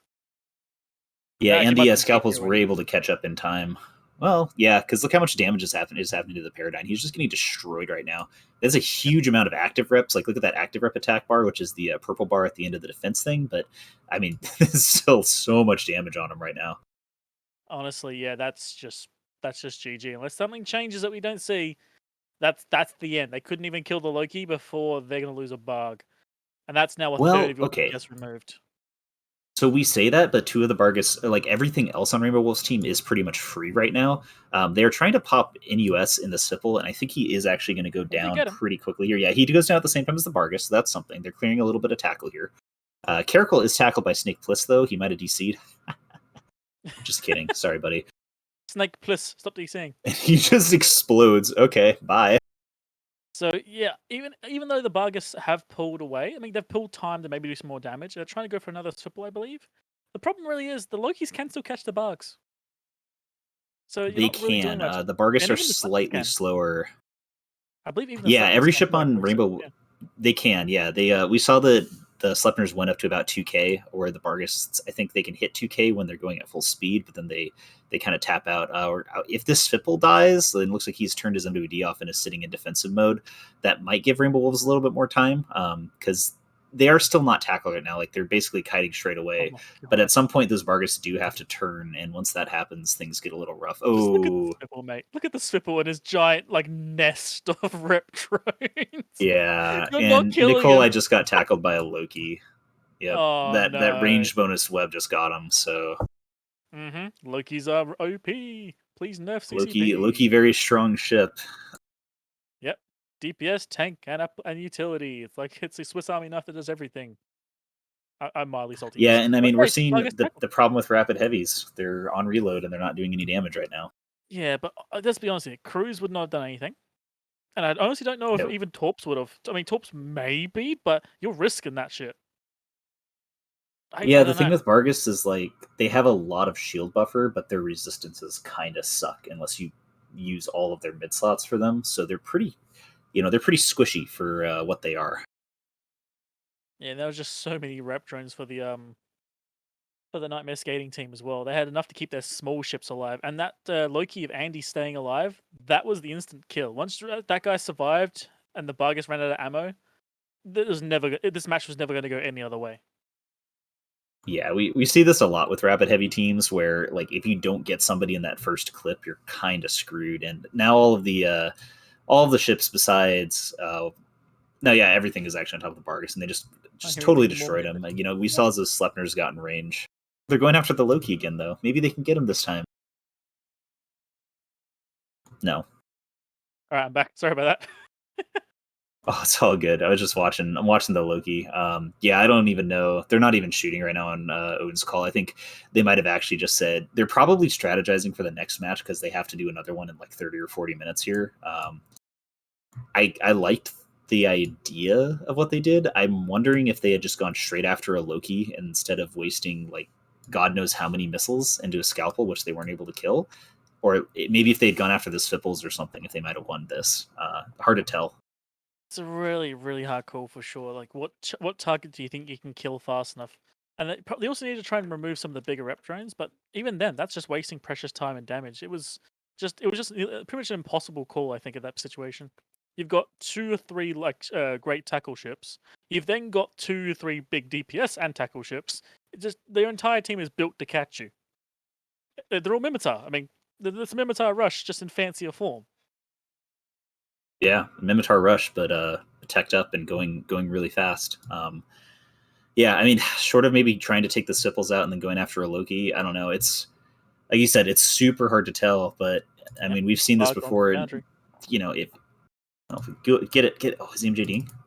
He is, yes. Yeah, he is. All right, where'd he get? Oh, he doesn't. 164, not the record. So he boundaried at 164. That's not terrible. But it's respectable effort. It's not the best thing. Yeah, respectable effort. At least he tried. Yes. Well, that's that match over. We're going to go back to some ads, then back to this disc, I guess.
Welcome back.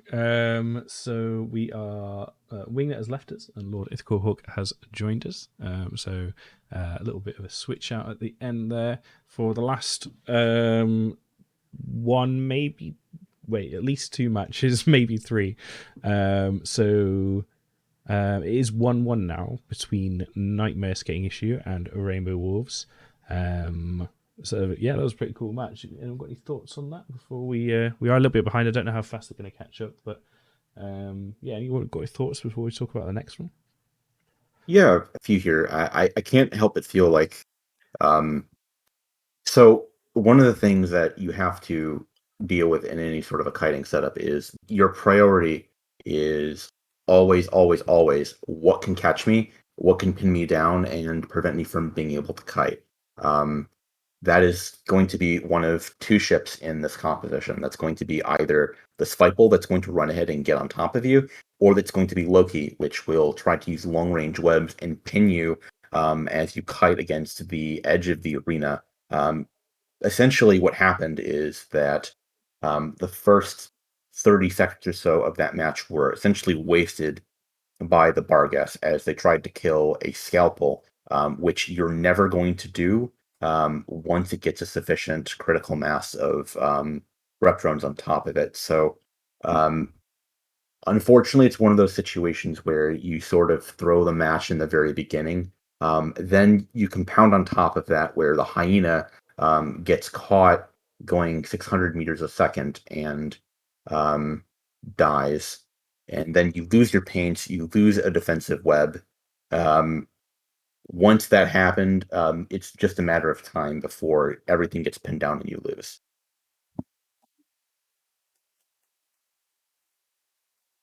Yep, that sounds about right.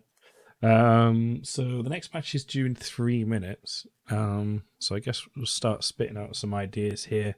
So this is Long GG's roaming team. As people keep pointing out that every time I say that, I am being quite crude in Chinese, and I apologize if I am offending anyone. But I think it is within Twitch TOS. So, so yeah, Long GG versus the Flight Deck. So this was like an esports Potopia team versus a fraternity team, and it was an interesting match. Last one we had rattlesnakes and was it Scorp Navy issues on both sides, one torpedo based and one cruise missile based. It was a very interesting matchup. Definitely some mind games going on there.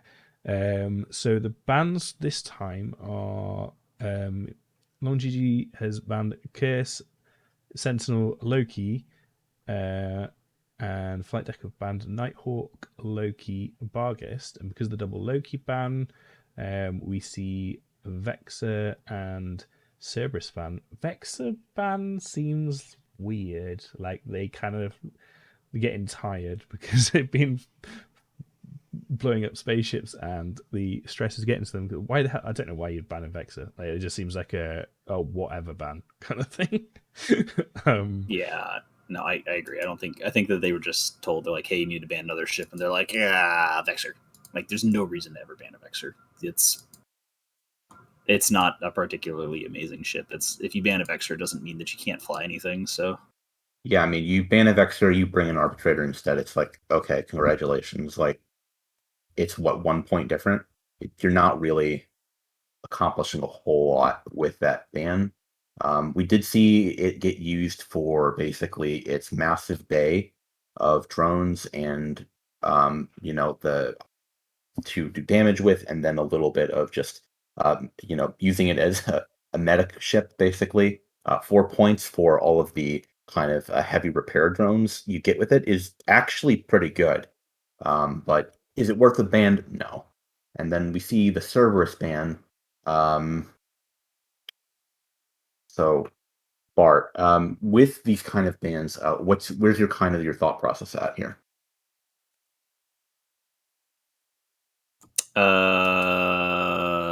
I just spaced out because can we get this confirmed? So somebody in chat is saying that you can no longer fly a ship that you've already flown with rule is already applied. Oh wow, okay. Which, if that's true, that completely changes basically everything. Like, it makes the entire bands totally different. That doesn't make sense because we saw Sleipnir's in the last match and the one right. That, right? But they lost, right? Good point. Yeah, okay. Yeah. So that does make sense. We need a ref. Help. Referee. So Flight Deck can't bring rattlesnakes or Navy Scorpions, right? Hello? Yeah, is General Stargazers, do you know if the ban rule is that in place already? Not to my knowledge. It's only for the best of 5, which we're not on yet. Okay. Well, Matty in chat seems to think he is. Yeah, like, he seems to. I don't know. I'm gonna look it up. Listen, Medic Teku sounds like a Finnish name, and I don't want a Finn bro to be trolling me right now. So, we will look that up. Like this is a tournament where basically we're crashing on these guys' content. This is not something we've organized, so we have skimmed the rules, but we don't know every single detail. So fair play. If we're wrong, call us out. It's not a problem. So if Flight Deck can't use that Rattlesnake Navy Scorp maybe issue set up, will we see Long GG still bring those ships? I don't know. Rattlesnake is okay, not. According to their rules, which I'm assuming that they are following, but maybe not. The additional rule is only for the grand final, which is the best of 5. So yeah, so you can bring whatever you want. If you chose not to, then that's not on us. Maybe Odin's thought that was true. Maybe not. I don't know. However, yeah, you are able to bring whatever ships you want. So that does change things. Back to what we were saying, which means now I can look back at the bans. So yeah, Cursed Sentinel, very strong. Makes missile ships not very strong.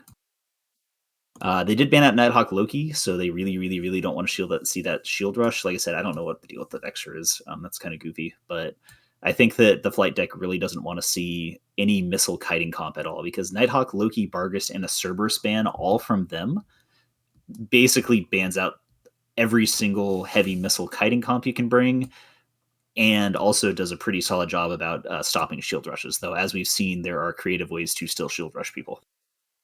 Yeah, absolutely. Yeah, given the point values and just the kind of the variety of Tech 3 cruisers, heavy assault cruisers, and command ships, there's always something you can kind of mishmash together that gets around 3 bans for each side. But as we've been discussing, there's a reason that kind of those mishmash comps aren't the kind of the go-to in that meta. Cerberus getting banned out, like Bart was saying, kind of removes any sort of rapid light or heavy kind of kiting comp. So are your thoughts here that you want to go something like Sleipnir, Onyx, Sleipnir, what else could you do? Broadsword, or are you thinking, hey, I want to go do armor. I want to go be Leshax. I want to be something in more in that vein. Yeah, I think this is a solid setup for a Leshak, like some kind of armored battleship, just because you've gotten rid of a lot of the ham ships. I'm kind of reading Twitch chat. It's really hard to tell because it sounds like that the refs made Odin's call switch ships. And apparently the document that we were reading off of that said the rules is not entirely accurate, as these best of threes do in fact require you to fly different ships than you won. So yeah, like RJ said, this is not our tournament. We were just reading off of the rules that they linked. The rules they linked said that it was only for the best of 5, but apparently it's also for the best of 3 and the other best of 3. So yeah, Twitch chat, no, you're still trash. Just so you know, I hate you all, Twitch chat. But you did actually give us good information, so I've elevated you. You're now at the top of the dumpster as opposed to the ooze on the bottom. It has been confirmed in local now as well that there is a change in rules, that you can't use the lineup that won. Basically, the ships that were in the lineup that won, they can't be used again. The teams have been made aware of this now. Okay, that is something that is quite difficult to deal with at short notice, because there's 10 ship. Well, 10. I don't know how many multiples there were exactly, but some 5 or 6 ships now that the team that won last time cannot bring. So yeah, it's going to be rough. But especially if it goes to the third match. Well, the third match between Nightmare Skating Issue and are they Omni? No, they banned just. I assume that it's the same as the Alliance Open / Alliance Tournament final rule, where those extra bans only apply to the winning team, right? Yeah. Correct, yes. Yeah, I can imagine that being incredibly comical as you get into the best out of 5, where if you do run it all the way to the final match, you have essentially 4 rosters of teams that haven't been banned, and you're like, well, we practiced none of these setups because all of the good ships, are banned out at this point, and you just kind of have to throw together, some kind of something that has synergy, and you hope works, kind of ish, maybe. Someone asking in Twitch chat, is this the Alliance tournament? No. The Alliance tournament is not going to be anywhere near as scuffed as this event. This is the Eve Summer tournament. It's kind of a joint effort, I want to say, between Odin's Call and some of the Chinese community. So they're streaming this on, I want to say, Bilibili, which is basically Chinese Twitch TV. We here are just kind of commenting on the event because I'm a massive nerd. Everyone else in this Discord is also a massive nerd. We like spaceships, and we want to bring you this event and get a bit of practice commenting before we get into the Alliance Open, which is next week. And every one of you 280 beautiful people in Twitch chat should be there for that. Frog Squadron says in Twitch, now you're feeling sorry you banned the Vexer. We do see two teams in local, and I have seen the instruction to warp called, so they should be coming in pretty quickly. Yeah, fingers crossed. I have actually got to leave in 39 minutes, so I really hope these two matches are done. So someone else asking commentators, what are the rewards for winning? Would be cool to know the stakes. So each of the teams, in order to enter this event, had a bit of a Plex buy-in, and I'm not entirely sure what that price pool is, but first place gets a quarter of it, second place gets 25% of that, third gets 1/8 of that, and then fourth through eighth get a smaller cut of 2.5%. So everyone in here at this point is getting some prize. The teams that were eliminated early today probably just get their money back. Everyone else trying to compete for however much is in that prize pool. We do have teams now on grid, and Bart, I think you're going to enjoy this one. I think This is wild. On my list, I think I replaced Wingnut for Ithaca, so more than Ithaca. I think, Bart, did you do the last two matches? Yeah, Mod and Ithaca. Let's do it. Make Ithaca do it. Ithaca, are you good to go? Have you got eyes in the arena? Mate, I'm always good to go. Excellent. Okay, let's cut to the match. I think it's going to start any second now, probably. They've just landed on grid. Take us through what comps. All right, so on the red side, whose name I'm not entirely sure, they're going for Widow, Claymore, Scimitar, Kitsune, Blackbird, Moamo, Raptor, Skybreaker. So some pretty top-heavy DPS there with those two Widows and the Claymore for Link. That's pretty chunky. A lot of ECM on the field here as well with that Kitsune. What have the blue team brought? So Flydeck going with that double Leshak, Balgorn, Pontifex, double Arbitrator, two Deacons, a Griffin, and a Nereus. I would have to imagine that's possibly using the utility mids for either some sort of remote tracking or then filling your cargo hold up with capsticks for your Leshak and the Balgorn. Speaking of the Balgorn, as I kind of look over, that is a gun Balgorn. It is not full newt. Both teams did warp in at 50, trying to play positionally, as we see the Raptor of PRE kiting around the arena, trying to look for an angle to come into the flight deck core. Yeah, the blue team sort of balling up in the backfield there. Jam's been spread across both the Shacks, the Balgorn, the Arbiter, and the Griffin there from the red team. Those jams can be pretty devastating for the Leshaks, who, of course, their DPS spools up. And almost all their E-War is completely potentially jammed out as well, with the Arbitrators for control and the Griffin to counter jam. At the moment, not a huge amount of DPS being applied. Some DPS landing on one of the Leshaks, but it really is just sort of tickling the scrotum of that Leshak right now.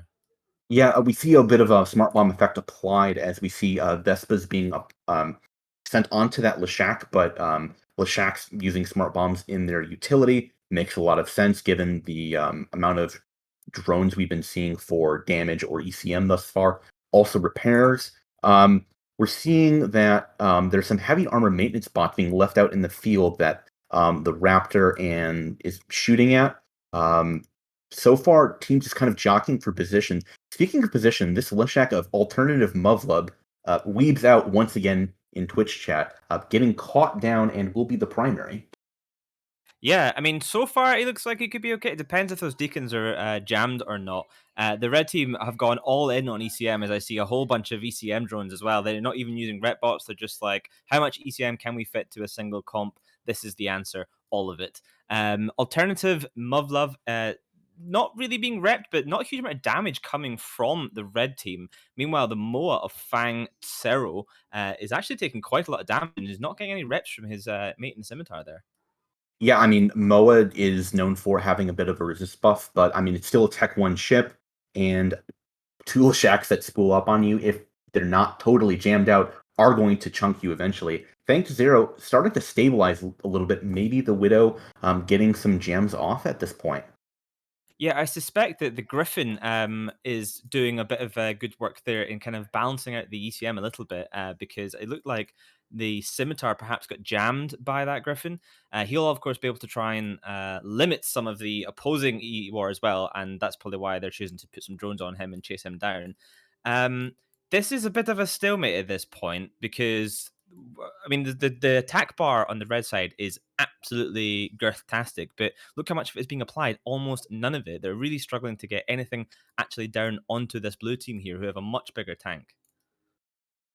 Yeah, I mean, for sure. We see that those Widows appear to be torpedo fit. So now that they've actually closed into range and are sitting on top of Leshak's at 0, I don't necessarily like that call with the Widows. You can kite back a little bit and not be on top of literally everything, but maybe they have smart bombs. I'm not seeing.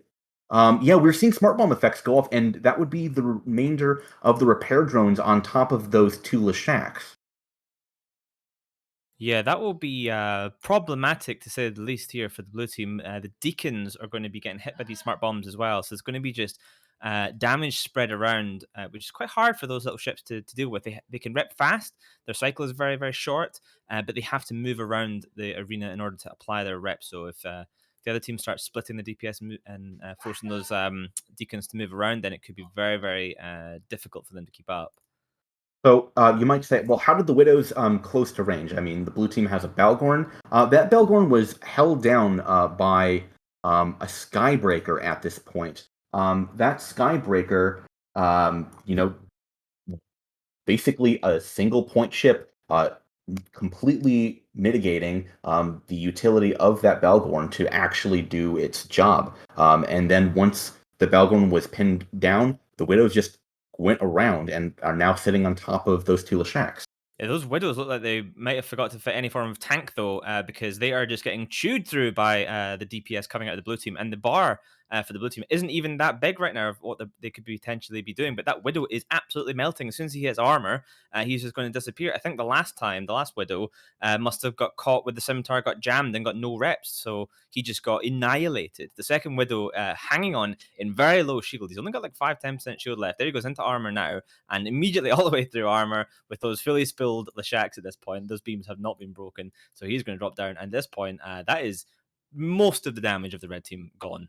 Yeah, I mean, I can't help but feel you're bringing torpedo widows. I mean, why? You want your ECM to be able to be utilized at standoff range and jam things out. I get that you don't have a lot of damage going for an ECM comp, but like really, the play is not to have your torpedo widow sit on top of a Leshak at 0, letting it spool on top of you. Yeah, I feel like this is one of these instances when the theory crafters plugged in some stuff into PyFat and then saw the DPS number was a very, very large number and thought, well, I mean, this is great. Look how high that number is. We can't possibly lose. But as it happens, you can. There's other numbers that are relevant as well in this game. Application is one of them. Tank is another. But the DPS number being high doesn't always necessarily mean good things. Yeah, and speaking of rep bots that we were talking about some dying earlier, we can see that there's still a cloud of rep bots just sitting on an alternative Muvlev, doing absolute work keeping it up. And one of the downsides of having a shield setup is you're not going to have a lot of a drone bay when you're going with Widows, you're going with Blackbirds and Moas. Ships that are not known for their ability to have a lot of that drone bay. Um, Now that GG's lost their Claymore, they're not going to have Lynx. They've lost to their Widows. We can see that they still got a pretty solid attack bar, but they're down 62 points with 3 minutes left. There's no way they bring it back in time. They're just out of damage. Yeah, absolutely. The Deacons, even if they get jammed, are probably not going to be jammed long enough for anything left. I mean, really, it's they're just a single MOA for a DPS. I mean, Skybreaker, I guess, can do DPS, but it's as likely to do DPS to his own friends than the enemies. At this point, it's 2 minutes and 48 seconds for them to think about what they've done wrong. which is bring torpedo widows and sit them on top of the shacks. Yeah, I mean, one of the things I would have liked to have seen from the Skybreaker once the Balgorn finally did break free is just put the Skybreaker on top of your Leshak and Widow, brawl at 0, and just use it to kill drones. You're out of rep drones yourself, just use it to kill the cloud of drones. Now that it's been buffed to hit 10 targets, I believe, instead of 5, you're eventually going to break the lights and then the medium rep drones. Yeah, absolutely. And these are all very sensible suggestions. I feel like perhaps this wasn't the tactic that the red team here actually went for, which has resulted in them, well, not winning this particular matchup. It looks like the flight deck, who are the blue team, are going to maybe take a clean sweep if they can finish off the last couple of ships in the next minute 50 or so.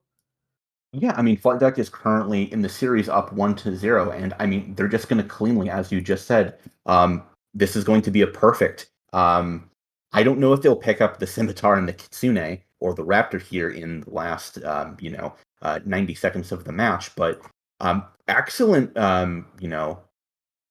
target calling and excellent piloting. But I can't help but feel that like long GGs, as we've been reinforcing again and again, torpedo widows, man.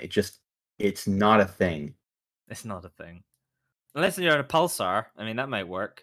Yeah, I don't really know what else they could have done, to be honest. Like, it looked like it was going to go their way at the start. So many jams appeared to land, and the red team seemed to have the control advantage over blue. However, once they lost a little bit of control and things started to turn the other way, the DPS ramp up from those Leshaks, plus that gun Balgorn, and then the control from those arbitrators, probably fit with some guidance disruptors, making those torpedoes apply even less of their theoretical large number DPS.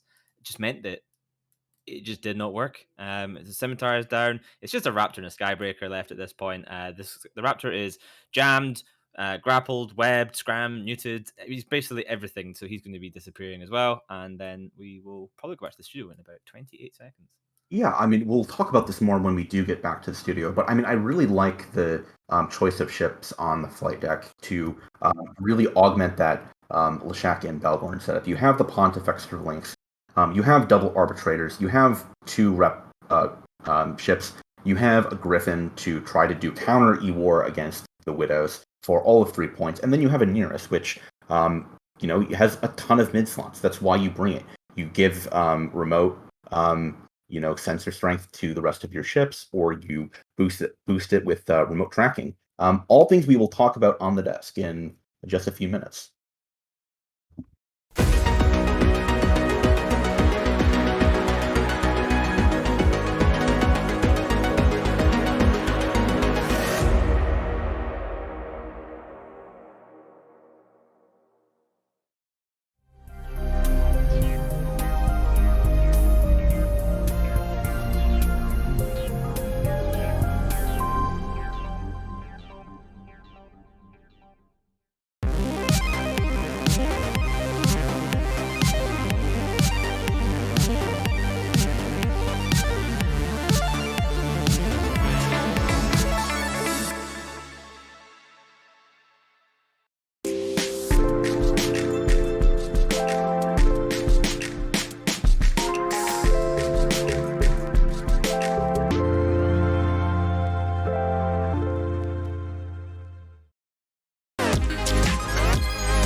Welcome back. We are back on the, what are we calling it again?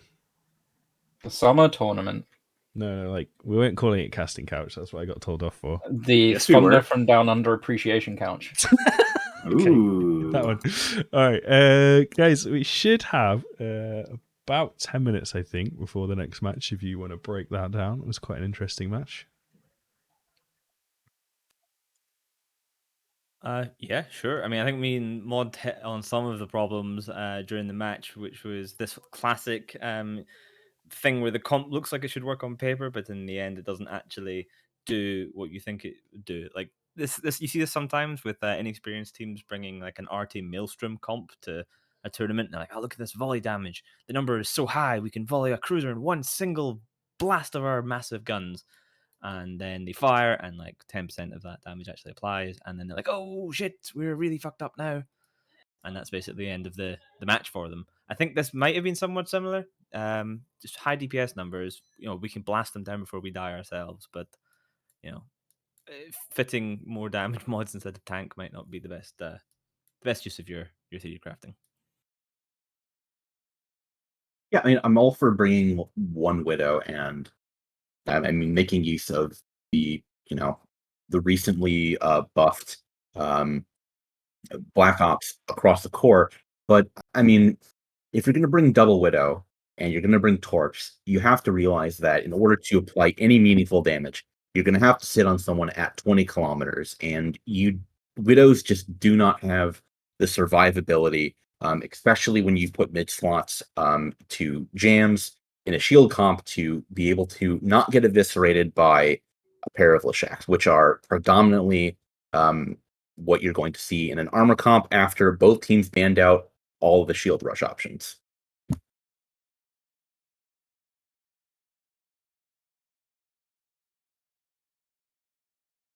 Yeah, I kind of wonder, like, I was looking at the Nearest, and I'm pretty sure it was remote sensor boosting, but we've been seeing Nearest's be remote tracking a lot, so I think that they might have predicted exactly what they were going to bring, or what I think they actually countered completely. Like, they're like, oh, I bet you they're going to bring Widows, so maybe they practiced against each other, there was some shenanigans going on, or they're just so on meta that they were able to say, hey, we have the hard counter to your team. What if we bring a remote sensor boosting near us? So kind of cool. The teams for the next match have already just started to appear in local, so we have got the bans. I don't know if you want to quickly run through the bans before we move back into the arena in a moment.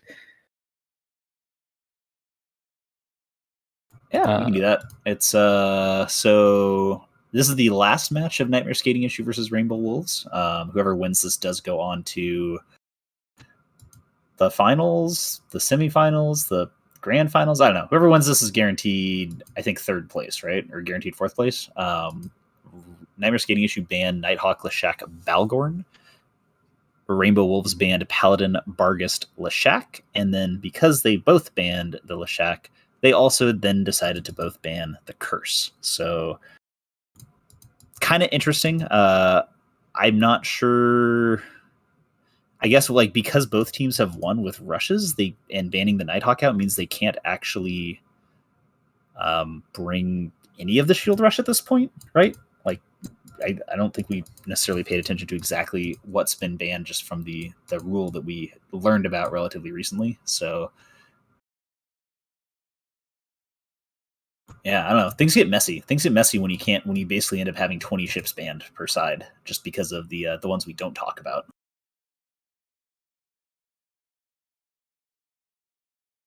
It'll be interesting not seeing any Leshaks after that last game. I think they were applying huge amounts of damage, so not having them in this game, kind of wonder how it's going to play out. Oh, okay. I've just seen what's on the field. This is I was just looking at. Oh as well. god, things are getting weird. Stuff's getting weird, guys. Yeah, this is I mean, this could go one way very strongly, or the other way very strongly. I don't think there is much in the middle here. That is the truth. Is there any chance we can just? Looks like I'm back just in time. We finally get to see the Nightmare Skating team actually bring a Nightmare. Yep. Okay. Can we switch over? I want to watch, or so we can talk about it. We are switching over in 3, 2, 1. Heck yeah. So yeah, we have Nightmares, which I think earlier I said were very bad ships. So we're gonna see, but against what they have, they actually might end up being very good ships. As we have Long GG bringing. It's not Long GG. This is a Nightmare Skating Issue. Bringing 2 Nightmares, an Abaddon, a Hugin, 2 Confessors, 2 Deacons, a Vigil, and a Magus. The team that is Flight Deck is not actually Flight Deck. That is Odin's Call, also known as Rainbow Wolves, and those are not Rush Drakes and Cerberuses. Those are actually Heavy Missile Drakes and Light Missile Cerberuses. So we do have another kiting setup, but Nightmares have pretty good tracking, and so we're going to see if they're able to out-kite the DPS. Yeah, the match is actually underway. They're getting back on time pretty quickly. The blue team turning and running very quickly away from the red team, except for one bold pilot in a hyena who's choosing to just ram into the red team. As one Kieran is just deleted by those nightmares from range, but the Hugin is getting pretty wrecked upon there on that red team. Yeah, it was definitely. I think it was a good call on both teams. Like their target calling is right on point. Nightmare Skating Issue trying to get rid of the Logi as fast as possible. Rainbow Wolves getting rid of the ultimate anti-kiting ship, which is the Hugin, which seems to actually be catching right now. Like maybe I don't know if they're going to be able to actually take it down. Yeah, I think those deacons were perhaps a little bit out of place at first, and it just took a moment to get on top of him. Right now, if you look at me, surrounded by rep bots, all of them right now are on top of that Hugin, and the two deacons are just orbiting him pretty closely to get the reps on. When they started shooting him, because the DPS was so immediate onto that Hugin, I think they were just in the wrong position to be able to apply those reps. But it looks like he's quite comfortable now. But the blue team, Rainbow Wolves, have lost one of their Kierans, which means their rep power is essentially halved, as the hyena of Yokan Otsoba is being repped successfully, though, by that single Kieran. Yeah, he almost went down, and he actually wasn't being repped for probably a good 15 seconds here, but he was able to get transversal, and he's they're missing him with all of their laser shots. I think Rainbow Wolves is on reload right now and getting ready to go again. I'm pretty sure they shot an entire clip into that Hugin, did not kill it, and are now preparing to unleash the damage onto the next target. These are armor nightmares, by the way, which means they might have a little bit more tracking, but they're not going to have quite as much DPS if they try to go for something bigger. They're doing some damage to Snake Plissken, but he is tanking pretty well, and it looks like they're going after the Hugin again. They actually have him down into half armor already, so we're going to see if they can rep him. They did move the rep drones off, and they're moving them back right now. Yeah, they really need to get this Hugin down. It's a great target to remove from the field. It makes them a lot harder to be killed themselves. However, the blue team have been pushed by the red team right up into the edge of the arena now. They're in the danger fun zone, as we like to say. Some of them only just over 10 kilometers. One of the Drake Navy is actually only 5 kilometers away from the edge of the boundary. So this is where they have to really pay attention. Hyena down for the Rainbow Wolves, though. That means a lot of the control and keeping those red team ships away from them has just been removed. Yeah, I hate to say it, but the hyena actually got close enough to be neuted and grappled by a battleship, which is not particularly good. And the Hugin did live through the second set of rapid light reloads, which really does not look good. Unfortunately, we'll see what's going on, but the Hugin is now, confidently pushing in and webbing and having their team destroy the Kirans of Rainbow Wolves. With this Hugin just kind of, he's living to win right now. He's just pushing in and doesn't really care. I think he's decided that he's invincible, and he does have webs on Tyr Heimdall, who is now about to start taking damage from these Nightmares and Abaddons. Yeah, look at the difference in the control bars of these two teams here. The red team, Nightmare Skating Issue, have just a huge amount of control on this match thanks to that Hugin. They're able to slow down, paint web the target that they're shooting, and then apply the huge amount of DPS from the Nightmares and the Abaddon. There you go. A Cerberus goes down almost immediately with no reps left. There's absolutely nothing the blue team can do at this point. Rainbow Wolves have pretty much screwed the pooch on this one, so they are just EHP to chew through before Nightmare Skating Issue makes it to the next match. Yeah, they're trying to take down the Deacon here. They're not really applying enough damage. I think it was a really, really interesting idea. I'm guessing they did not plan on using Navy Drakes with this specific setup. It probably was meant to have like Nighthawks or something. So, definitely does not have the DPS they needed. And Snake's Cerberus goes down now. I mean, at this point, Nightmare Skating is just pushing forward with their Nightmares, and the Hugin, Invincible Hugin, they're trying to kill it for the third time. Maybe this will be the charm. Probably not, as they've lost 2 Cerberuses. And they're slowly getting webbed down and tackled and blasted by lasers. Yeah, there's really nothing they can do at this point. All they're doing is just drawing it out and giving Nightmare Skating Issue more time to think about their next match. And some teams do that, though. If they've got to this point and they're going into the grand final next, that match will start pretty much as soon as it's ready. So the red team are in a pretty comfortable position right now, but they can actually stop shooting the Rainbow Wolves right now to give themselves a little bit more time to start thinking about what's coming up next, rather than just finishing the match as soon as possible and then starting the next match. Yeah, it's pretty rough for Rainbow Wolves. I like what their idea was, but I'm kind of it sucks. I mean, they tried pretty hard here. They definitely tried multiple different targets with their ships too. So at least they didn't try for the same one each time. They tried to pop a Deacon. They tried to pop Confessor. They tried to go after a Hugin. They just never ever had the DPS to really make it through with the Cerberus Drakes, which is really unfortunate for them because it's a cool attempt at making a kiting meta work when the ships that they traditionally would use are out. Hodir does drop quite quickly here. Hugin, very good spaceship, and now they are webbing a Drake, and we're going to see if these Navy Drakes can tank for a little bit longer. Yeah, I feel like maybe what they should have done when they saw that Hugin wasn't breaking is pick a target that is quite far away from the Hugin, even if they didn't actually expect to be able to break it. Beacons to peel off from the Hugin and move across the arena, and then once they saw that happening, turn and swap back to that Hugin to really put pressure on the piloting of the Deacons.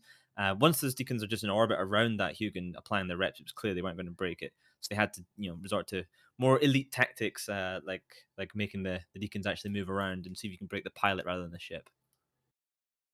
Yeah, it's a pretty good idea. And also, when the second time that they shot at the Hugin did have a full set of rep drones on it already, or they had most of the rep drones were on it already. So maybe if you'd said maybe if they had shot something far away and got the rep drones to move as well, that could have been something.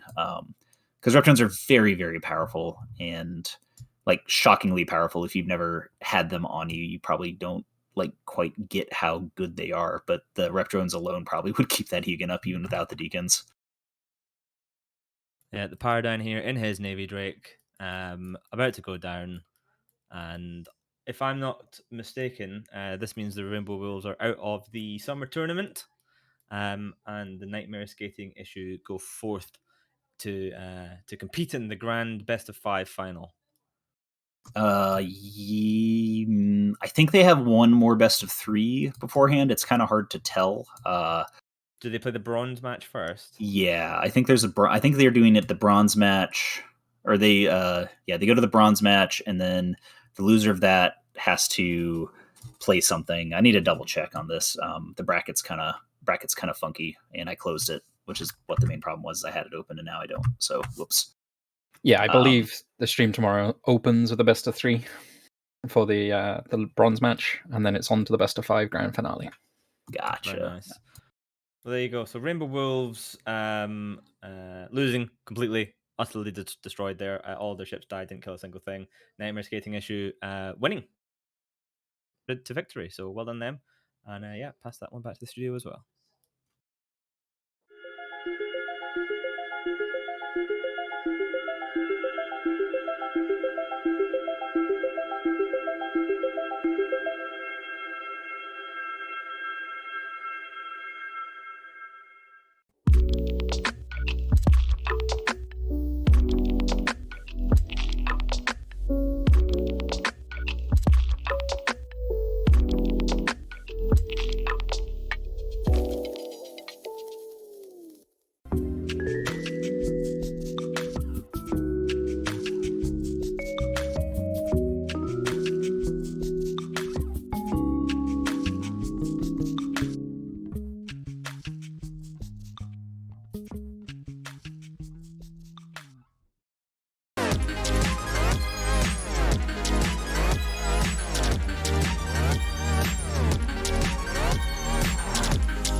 Even T.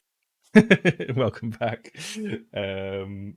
So yeah, goodbye to Rainbow Wars, Nightmare Skating issue move forward to the final, as do Flight Deck. So we are going to wrap up now for today. Do you want to just give a rundown what's happening tomorrow? Sure. So tomorrow there will be some matches. There will be a best of 3 for the third place. So to find out who is the third best team in this Eve Summer Tournament, followed immediately by the best of 5 grand final to see who is number 1 in this tournament. What time do we start? Is it 12:15 Eve time? 12:15 Eve time, correct. There you go, 12:15 Eve time. Yeah, I mean, thanks for joining us. I appreciate, on behalf of EVNT all 280 of you guys sticking with us. Thanks for watching. Getting kind of a bit of a taste before we go into the AT prelims and feed around. See you guys all tomorrow here for an exciting finals and best out of 3 for that third place bronze medal. Cool. Catch you later, guys. Bye.